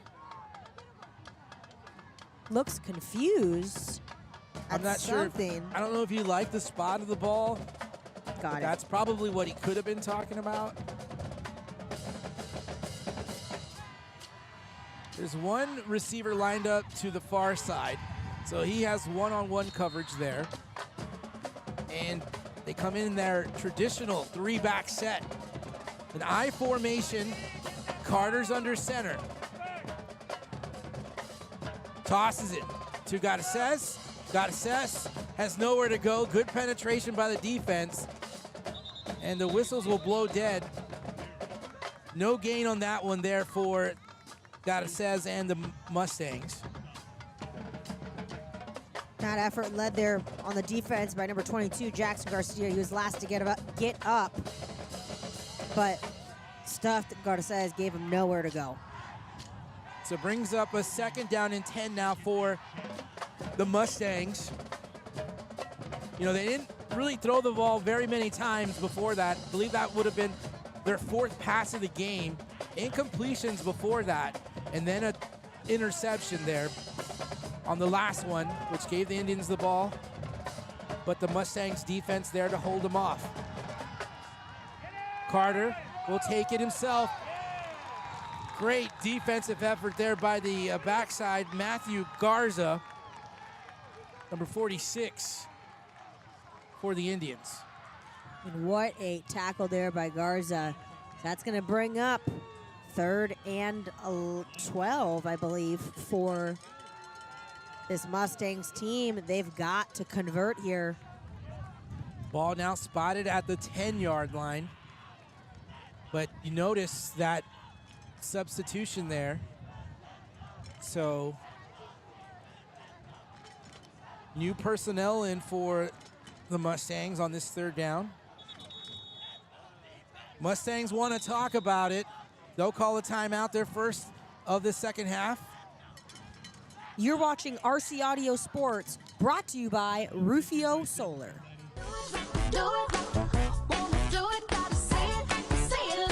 The perfect match. It's what so many of us are looking for. When it comes to getting a mortgage, how can you find the one that's perfect for you? Start with your local independent mortgage broker. Because the only way to get a mortgage that's cheaper, faster, and easier is to talk to us first. Find your perfect mortgage match. Call us today.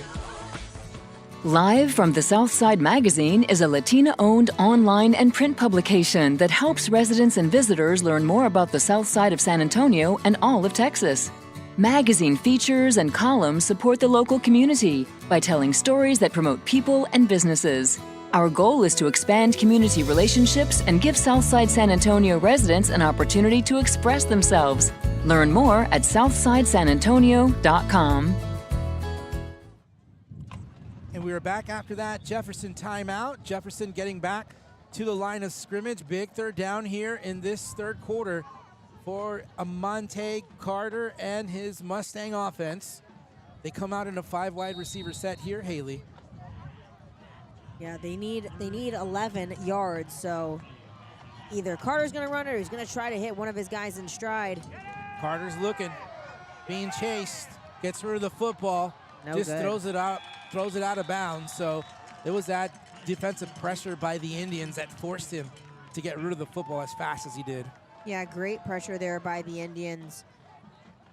Number 32, Jason Fuentes, at the head of that, made it impossible for Carter to find any of his guys downfield. That's going to force the Mustangs to punt the ball away here with 4 minutes, 15 seconds left in the 3rd quarter.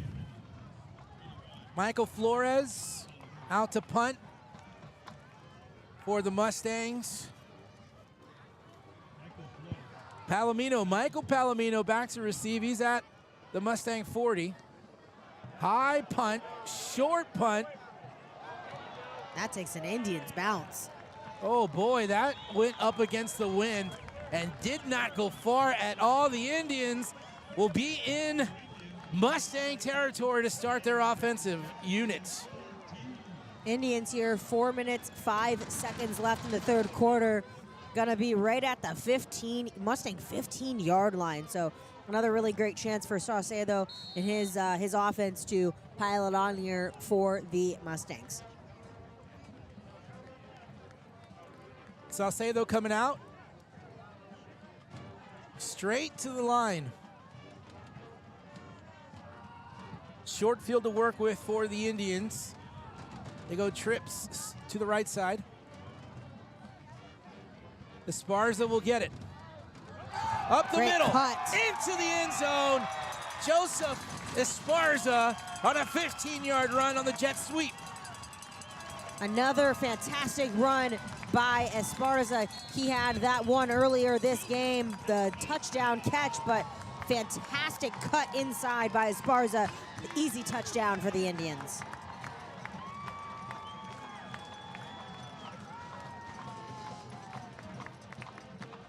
Esparza giving the ball right back to the official after he crossed that plane. Nico Rodriguez set to try the extra point. The hold, the kick, it's up, it's good. Indians now lead 28-10 after that 15-yard run by Joseph Esparza. You're watching High School Sports on the RC Audio Sports YouTube channel. Brought to you by Texas Revolution Youth Football and Cheer. The On-Par Golf Academy at Mission Del Lago was designed and developed to offer not only the highest quality golf instruction in San Antonio, but so much more. With its experienced staff and its TrackMan indoor and outdoor training facility, On-Par Golf has the capability to meet all your golf improvement needs. From its junior golf programming to its entertainment and hosting services, OPG has got you covered. So if you're ready to take your golf game to the next level, come see us at On-Par Golf.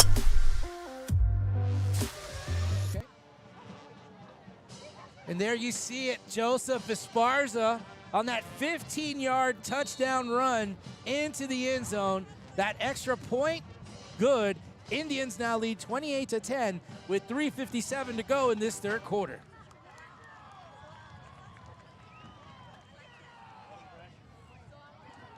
There's the kick, fielded at the 13, brought out across the 25. Johnny Gamboa, the kickoff return. So a little nice little run back there by Gamboa. He gets it up to the 27-yard line. Jefferson will start first and 10 at his 27.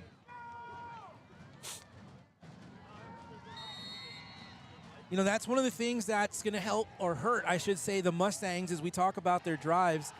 You know, they rely heavily on those runs, and they do end up picking up chunks and chunks of them. But the difference between the Mustangs offense and the Harlandale Indians offense is the Indians are just a little bit more versatile with that option. And the Indians have scored pretty quickly. At least this half, they scored the ball within seconds, very, very quickly, which gives them, I guess, greater opportunity to score more times than the Mustangs. Mustangs, they do keep it on the ground, 1 yard gain to the 28-yard line.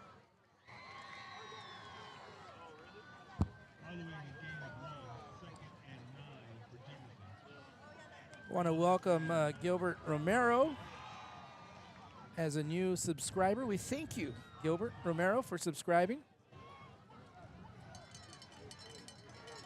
Welcome to the RC Audio Sports YouTube family.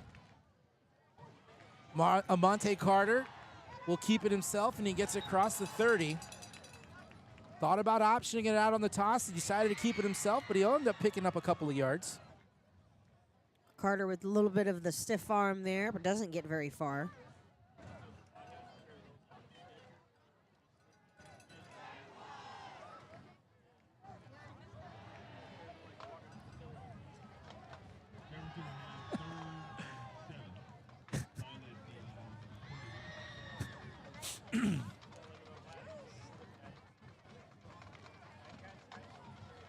Third down now here for the Mustangs. I formation with the 3-back set for Carter. Carter keeps it himself. Carter gets a few yards, but not enough for a first down. So they're going to be facing a 4th down situation here as they got up to the 33-yard line.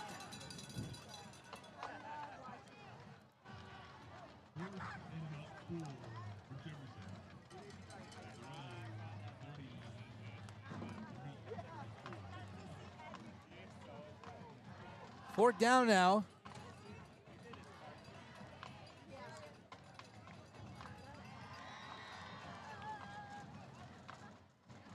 The Mustangs ready to punt. Palomino back to receive. Short punt.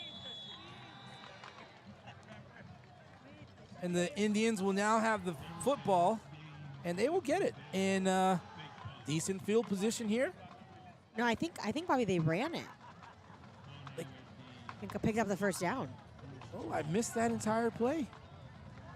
So the Mustangs convert on a 4th down. My apologies. A new set of downs here and a new set of life for the Mustangs as they are now spotted at their own 43-yard line with 1:10 to go. New set of downs. Garces goes in motion. Carter straight up the middle, and he'll pick up a good chunk there as he gets just shy of the 50-yard line to the 49. So he's picking up good chunks of yards like we talk about, Haley. Yeah, he's picking them up.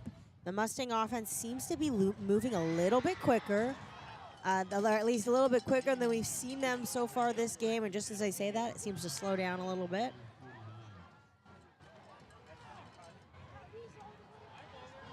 $18-point lead right now for the Indians. Mustangs trying to chip away at that lead here. Garces will lead block for Carter. Carter finds some room on the left side. He gets held up, but he's got a good surge, enough for a first down as he gets into Indian territory.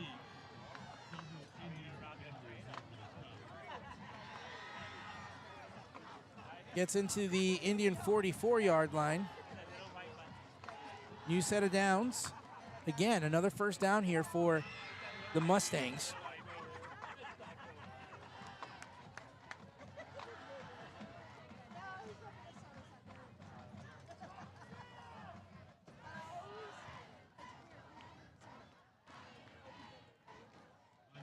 That's the Mustangs gonna let that wind down the clock.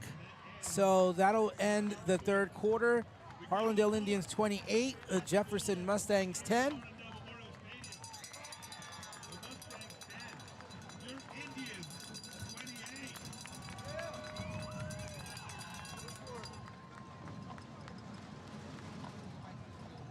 So we'll keep it right here, and as you see on your screen there, progress is being made here at Harlandale Memorial Stadium.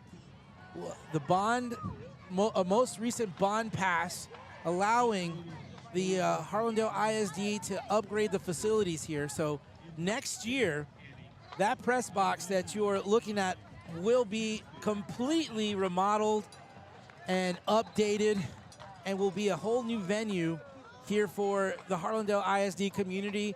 New bleachers, everything new. If you've been here already, you've noticed that you've got a brand new parking lot here on the visitor side.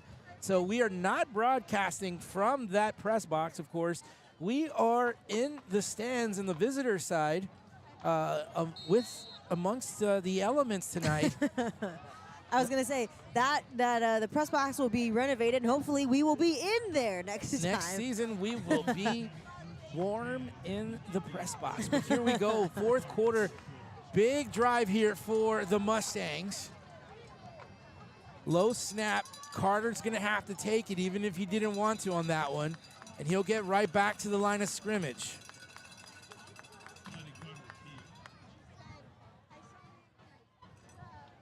Not much for Carter to do with that one there. Actually, I don't think he gains anything. I think he just gets back up to the line of scrimmage. Yeah, it was a low snap. And, Carter's been running the football, but that took away the ability for him to even want to option it if he wanted to. So he just had to tuck it and run. Second down now for the Mustangs. Carter out of the shotgun. Sends Gamboa in motion. He rolls right, fires, pass, bobbled and dropped, incomplete. One of the rare throws that we see there from Carter. He was looking for Austin Amesquita. Amesquita just couldn't hang on to that one. Would have been a little short gain on that one. But it brings up a third down here. The last time the Mustangs went for it on a fourth down, they converted. Let's see if they can try and convert here on this third down. They come out in the shotgun again. Gamboa on the run. Rollout pass incomplete. There's some flags on the field, not down where the receivers were, but closer to the line of scrimmage. He was looking for Amesquita again, but yeah, there are some flags there. Amesquita fell down, so I don't know if that was inadvertent or incidental contact, but the flag is not near there. It's actually near the 40-yard line. And we see that usually on the rollout like that, it could be an illegal man downfield. Could have been that he may have passed the line of scrimmage. And he's talking to the Indians who are looking around. No, neither side really moving.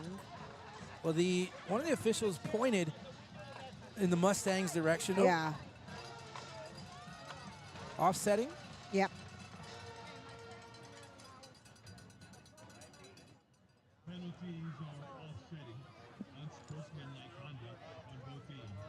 Unsportsmanlike conduct on both teams, as you can hear the public address announcer. That is Hector Ledesma. So they're just going to replay this third down here. We're in the fourth quarter. 11 minutes to go. The Indians hanging on to an 18-point lead. It's been a slow start for the Indians offensively, but picked it up on the very last play of the second quarter and picked up where they left off here in this second half. The Mustangs have continued to grind this game out on the ground and looking to convert. No, it's a fourth down situation here. Keeper, rollout, Carter tries to go up, he gets stopped, and the Mustangs will turn the ball over on downs, and the Indians will have the football with 10 minutes, 53 seconds left to go in this ball game. Fantastic stop there for the Indians defense. Coach Molina really excited there on the sideline for his defense to make that big stop.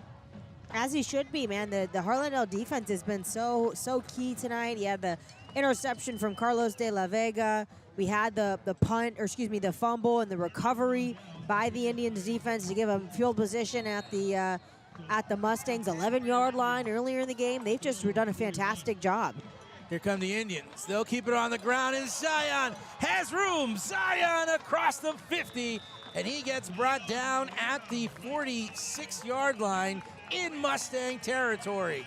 And what a run there from Zion. We didn't get to see much of him in the first quarter, but man, he is making a case. If the score stays the same for player of the game, he's really come alive here in this second quarter. The 55-yard touchdown run, the 2-point conversion, that big run just now, he's adding to his resume. Indeed, he is playing a phenomenal game here in this second half. I don't know, you might want to talk to Mr. Esparza too, because he's doing a fantastic job as well. He's had 2 touchdowns, a 15-yard run. He had the reception from Saucedo, the touchdown. So, I don't know. Stay tuned is all we can say, as Zion will take it again on the right side, and he gets brought down by Gamboa. Good tackle there by Gamboa, just lunges out, manages to get the ankles of Molina. Stays inbound, so the clock keeps running. 6-yard pickup there for Molina and the Indians.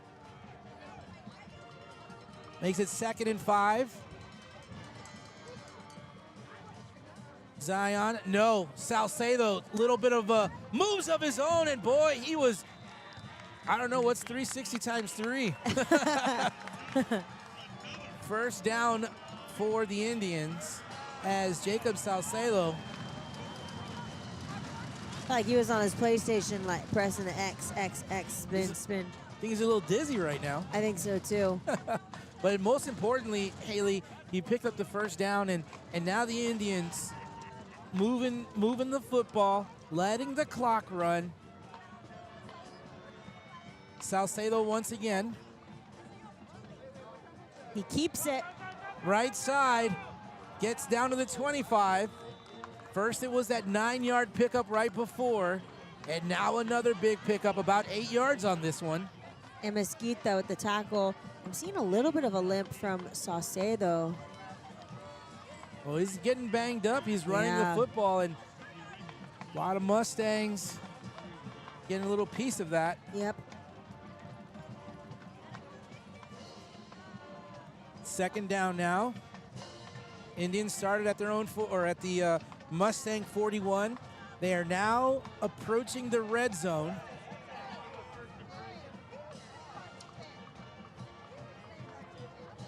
Indians want to call a timeout. Salcedo didn't like what he saw, so we'll take it with them. You're watching RC Audio Sports, brought to you by Martinez and Associates. We're almost done. The life has prepared me for this. The reason I'm a trial attorney is because I truly believe that's what I was meant to do. We do what we do because we've been given the God-given ability to do it. We're able, we have the ability to stand in front of a jury and help people out. I have my reasons, upbringing, things that have happened in life, things that have either turned you into a fighter or make you hate unjust causes. Those are the reasons that I am a trial attorney.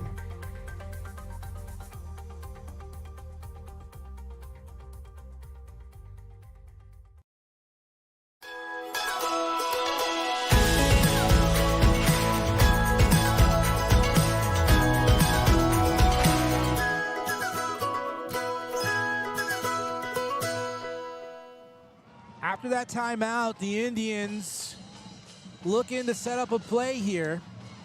Indians on the move at the Mustang 22. Zion, no. Salcedo will take it himself. Gets up to about the 21-yard line. That might be enough for a first down where the down marker is at. It's pretty close. So third and very short for the Indians.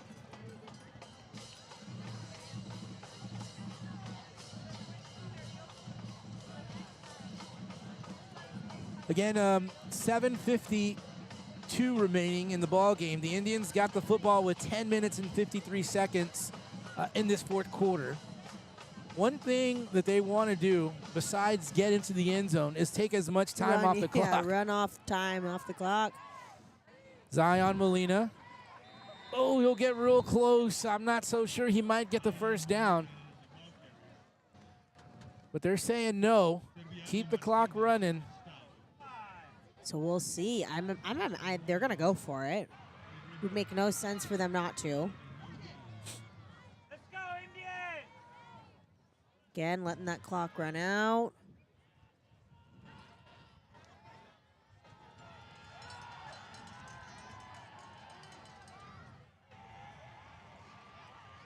All right, here we go. 4th and 1, Indians. Salcedo finds room up the middle, has the first down inside the 15. Move the chains for the Indians. And the Indians have an opportunity here to take another couple more minutes off the clock. Or they can add 7 more points. I think they're going to do both. I think they're going to do both of those things. Ball now spotted. Looks like at the 15.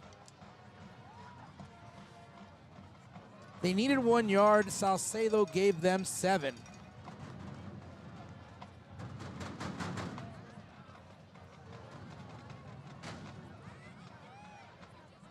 Salcedo from shotgun. Zion Molina finds some space right behind his offensive lineman. He got right behind Rene Casillas into the end zone on a 15-yard touchdown run for the man of the hour, Zion Molina. And he is building his resume, Bobby. And his case for player of the game.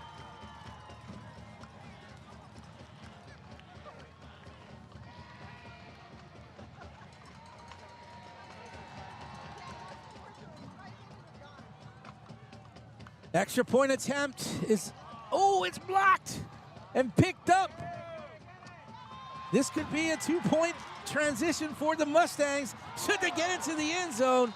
Oh, but what a hard brought. And Jacob Salcedo with that the was Jacob tackle. Salcedo. Wow. Salcedo. Wow. But there's a flag on the play, so we'll keep it right here. It was a block. The Mustangs picked it up and tried to run it back. That would have resulted in 2 points should they have took it back to the other side. But Jacob Salcedo making a fantastic catch.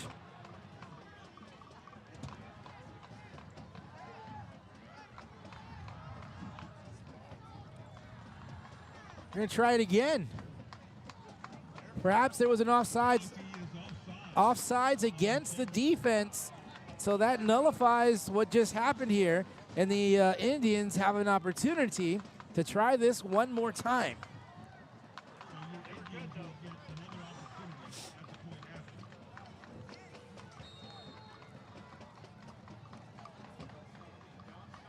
Jacob Salcedo, the holder,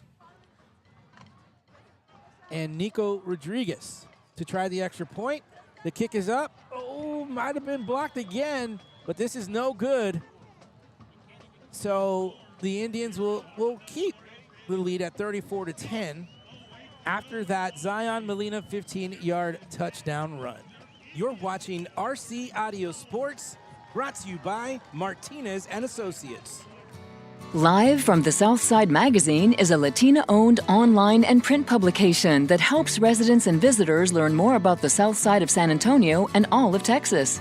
Magazine features and columns support the local community by telling stories that promote people and businesses. Our goal is to expand community relationships and give Southside San Antonio residents an opportunity to express themselves. Learn more at southsidesanantonio.com. Zion Molina off the back of Rene Casillas to get into the end zone for a 15-yard touchdown run. The extra point was not good. 34-10 our score here at Harlandale Memorial Stadium with 6:08 to go in this ball game. The Indians commanding lead now as they had a very slow start in the beginning of this game, but right at the very last 14 seconds in the second quarter, the Indians have not looked back and been going full steam ahead. Yeah, Molina just has really come alive here in this second half. For the Indians, he had a 55-yard touchdown run, caught the 2-point conversion. Esparza had a 15-yard run, and then Zion said, okay, I'll match that. He came back with a 15-yard touchdown run. So has really come alive for the Indians here in the fourth, and there's a flag on the field.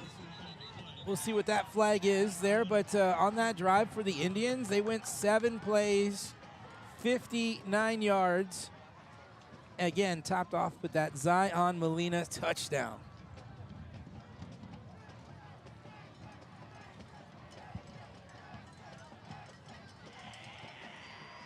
Few penalties here in the last quarter here. Both teams, I would say, started off pretty clean in the first half, but you know, game gets a little bit more intense. It's getting a little windy, a little chilly out here, and people start to get a little chippy. Oh, recognizing all the classes that are here, some representing from class of 1966 in the building, or in the stadium, I should say. 66. 66. That's your class, right, Bobby? Remember, on the late 1900s. The late 1900s, 1998. Mustangs will keep it on the ground. They go to the right side and pick up a good chunk of yards, maybe 2 or 3.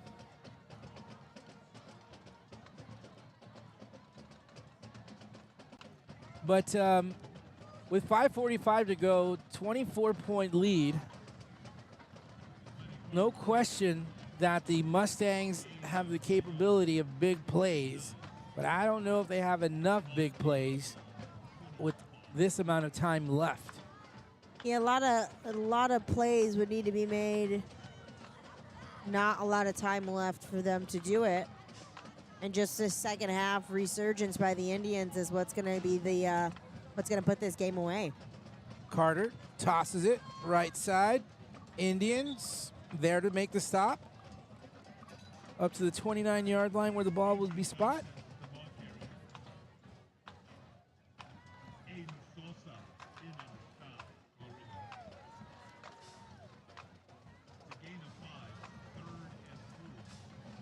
Thank you for joining us. We thank all of you that participate also in our YouTube chat.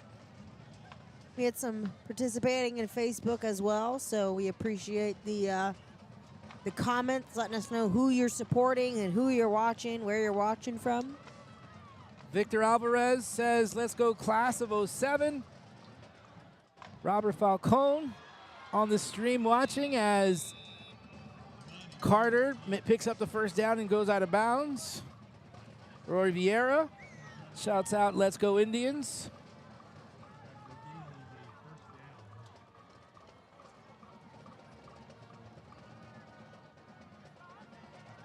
And we did get our camera situation settled out there, so thank you very much. We want to thank Isaiah Castro for doing a fantastic job on the field. Coach Robert Villafranca, a man of many talents on one of the other cameras. Haley Wilson providing analysis as Garces escapes to pick up a couple more yards. Isabella Tellez with the beautiful shots here. She's the one that shows you what you're watching. She's done a fantastic job all season long.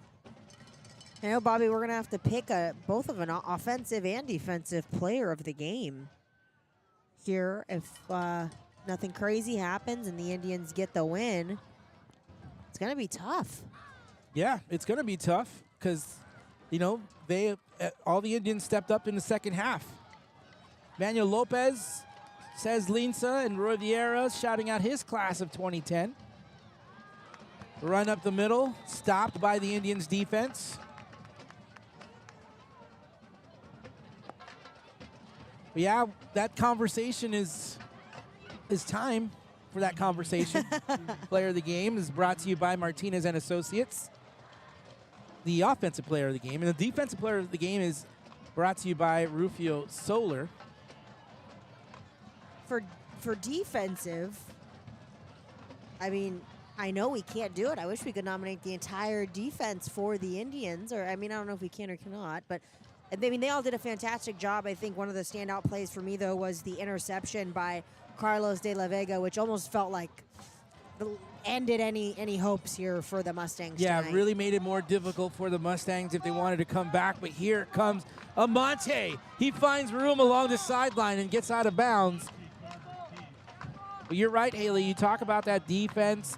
You know, Jackson Garcia, again, Aiden Sosa, Carlos de la Vega on the interception.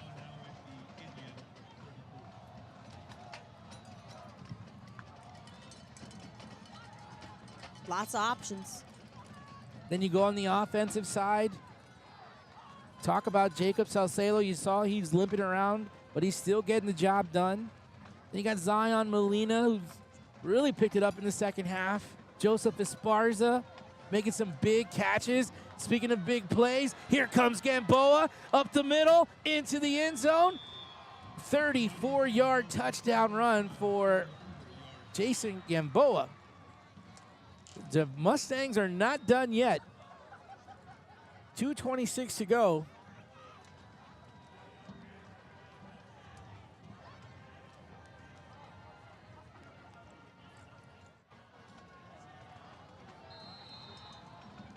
So since we have some active chat going on here, we'll ask you who you think the offensive player of the game is and the defensive player of the game is.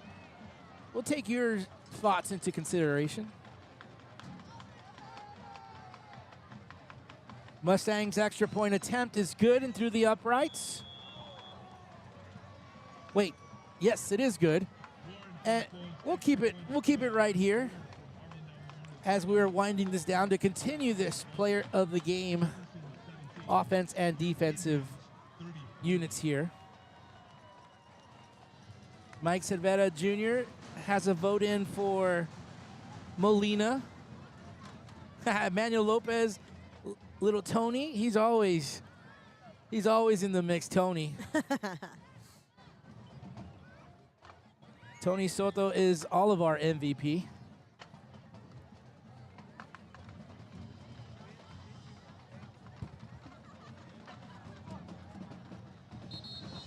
A win tonight for the Indians, which is very likely, clinches a playoff spot for the Indians. So Coach Albert Torres able to get another playoff run here by his team.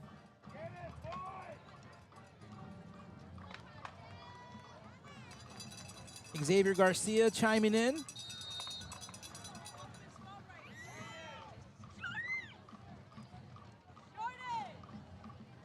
So the Mustangs ready to kick off. The Indians are anticipating an onside kick here. So the hands team is on. Remember, that kick has to go 10 yards before the Mustangs can touch it.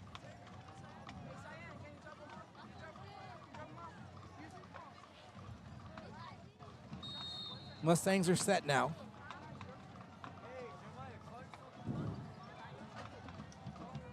Oh, they end up kicking it deep.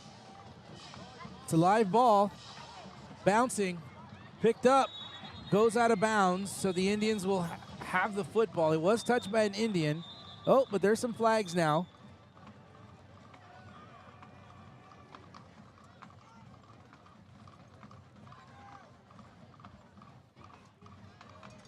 Coach Villafranca also submitted his vote already.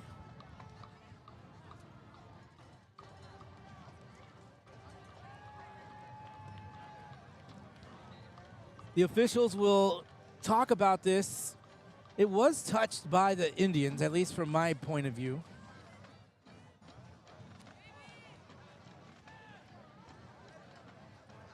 What is the temperature right now? It's gotta be 60. It's gotta be 61. 61 with 11 mile per hour wind.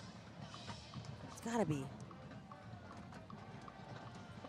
Haley, and meteorologist. And look, mine just says 64, but I'm like, it feels colder than 64. 61 degrees. What's the wind at? It's got to be like 10 miles per hour. No?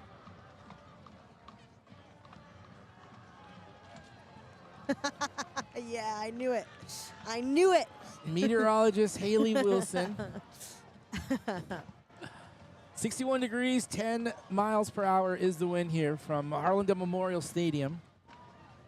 So the penalty is going to go against the Mustangs, so the Indians will tack on 15 yards there. It's an unsportsmanlike conduct against the Mustangs. 2 minutes, 19 seconds to go here. Let's see.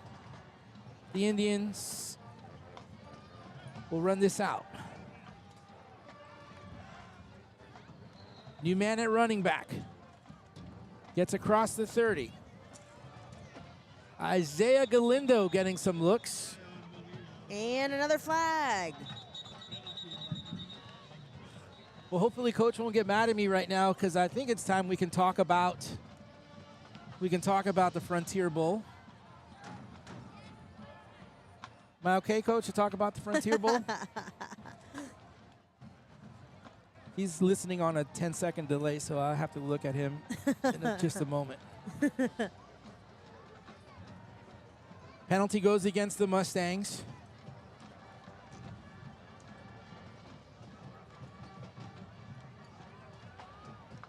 Robert Falcone throws in his vote for Defensive Player of the Game. He chooses De La Vega. Yep. David Garza is also with me talking about getting ready for Frontier Bowl. Again, we encourage you to download the KCWX application. It's a TV station, Channel 2 on your DirecTV or Channel 4 on Spectrum.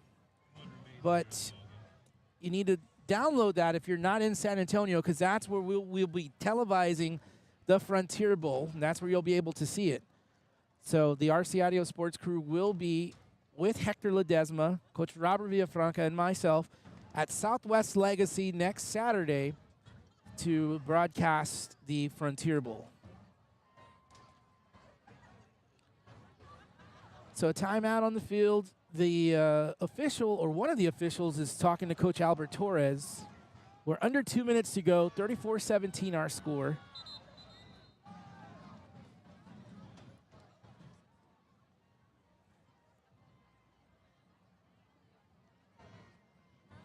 Good crowd still this evening here at Harlandale Memorial Stadium on a homecoming night. Also a night where it was Military Appreciation Night here to honor. Something cool they mentioned was that all of the referees tonight are also veterans. Yeah, they did say that. These referees did serve. So what a great night to appreciate the military. And here comes a run.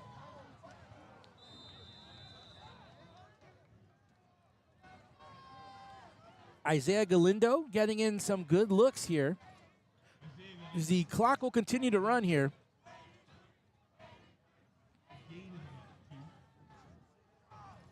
Dave Garza shouting out for Seth Ibarra, number 60, who is a senior this year.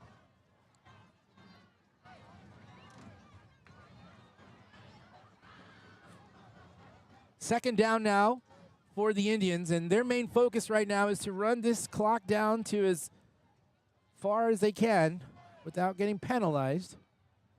3 seconds on the game clock. Galindo takes it, left side, gets hit from behind right before it gets to the 49-yard line. So they will be able to run this clock down. And this might be one more play after this, and that should do it for the Indians. There are some other games going on right now that are pretty important in this district. Edison at Burbank, Sam Houston at Highlands, Lanier at Alamo Heights. Alamo Heights has had a perfect district schedule, or win, I should say. So they sit at the top. And the clock has 15 seconds, and that's going to do it for the game. So what we're going to do is we're going to tell you to keep it right here. When the clock hits 0, we're going to take a quick break, and then we are going to fight it out. So you guys don't have to see that, because it's going to be a tough one to find out who our offensive and defensive player of the game is. Congratulations to the Harlandale Indians. 34-17 is the final. But keep it, we're going to take a break, but keep it here. Don't go anywhere, because, again, the offensive and defensive player of the game coming right up. You're watching High School Sports on the RC Audio Sports YouTube channel, brought to you by Texas Revolution Youth Football and Cheer. It started in 2019 with Texas Revolution Youth Football and Cheer. It was inspired by my sister, my late sister, Patricia Galaxy Mora. She had passed away. Before she had passed away, we had conversations about starting my own organization. Right now, our actual motivation is to get these kids to the next level as far as getting ready for middle school and high school football. Our plan for Texas Revolution is not only teaching them the fundamentals of football and cheer, but it's also teaching them how to be great young men and women, providing for the city south side, and also raising them right. No pass, no play. Being here and being very respectful to their coaches, to their moms, their dads, their guardians, And that's what we strive for, is to raising the next generation of athletes, but also great men and women too as well. Look us up on Facebook too as well for any questions or any concerns that you may have as well.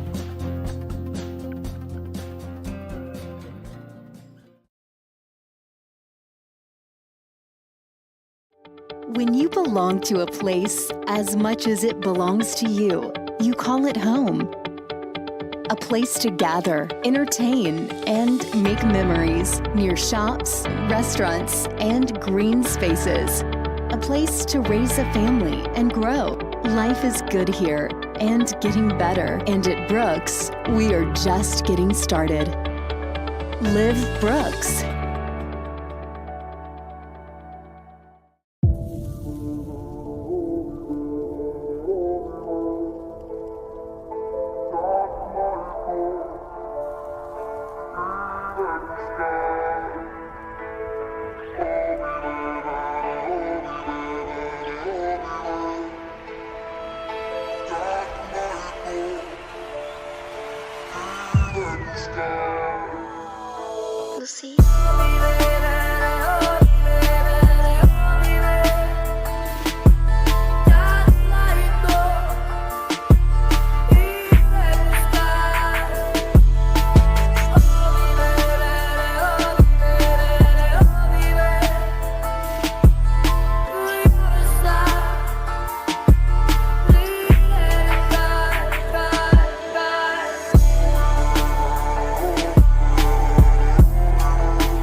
Welcome you back to Harlandale Memorial Stadium, and this is our setup.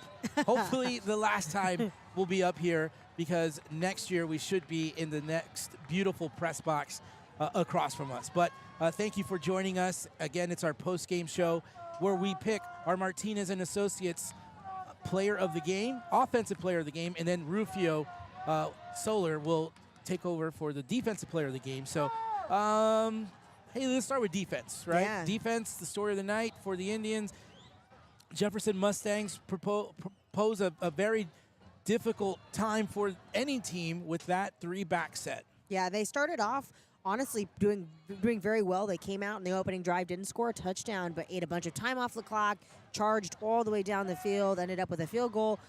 But really, towards the end of the second quarter, and then really in this second half, the Harlandale Indians defense just turned it up and gave Jefferson, they completely shut down that run game and made it very difficult for Carter or Mesquita, Gamboa, Garces. They made it difficult for any of those guys to do anything. Yeah, and you look at that, and the names, right? You have the usual suspects that are involved in this decision making. You got Jackson Garcia involved in a lot of plays. You've got Aiden Sosa doing a fantastic job. Just so many people on defense doing a great job, but when it comes down to it, we have to pick one play that stands out the most. Yeah, Carlos de la Vega, he had the interception. I think it was in the third quarter. Or it might have been in the second quarter. I think it was the third. No, it was definitely the third quarter. Okay, the third quarter, but De La Vega had the interception, and that just, it sealed the deal. Nail in the coffin. Was a huge momentum shift for the Harlandale Indians and really allowed them to put the Mustangs away. So congratulations to Carlos De La Vega for being named our Rufio Solar Defensive Player of the Game. All right, so now I'm just checking real quick here, making sure there's no other late votes. No other votes? All right, so no other votes are coming in, but no melons. Oh, which you should, by the way. Vote. Yeah. Yeah. Coming up soon. But anyway, Rufio Solar, defensive player of the game, Carlos de la Vega. Now let's transition over to the offensive side. You guys talking about Molina, right? Molina had some great runs, a great catch, 2-point conversion. I agree.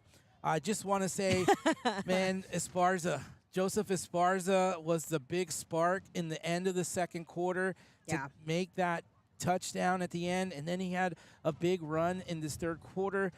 So runner-up, Joseph Esparza in my book. I think it could have gone either way. I just think for Zion Molina. He just completely kicked it on here in the second half to where, again, it just put things so far out of reach for the Mustangs, put the Indians so far ahead. So we've got to, and he had the 2-point conversion, right? The huge 2-point conversion. So I think we got to give our Martinez and Associates Offensive Player of the Game award for tonight to number 21, Zion Molina.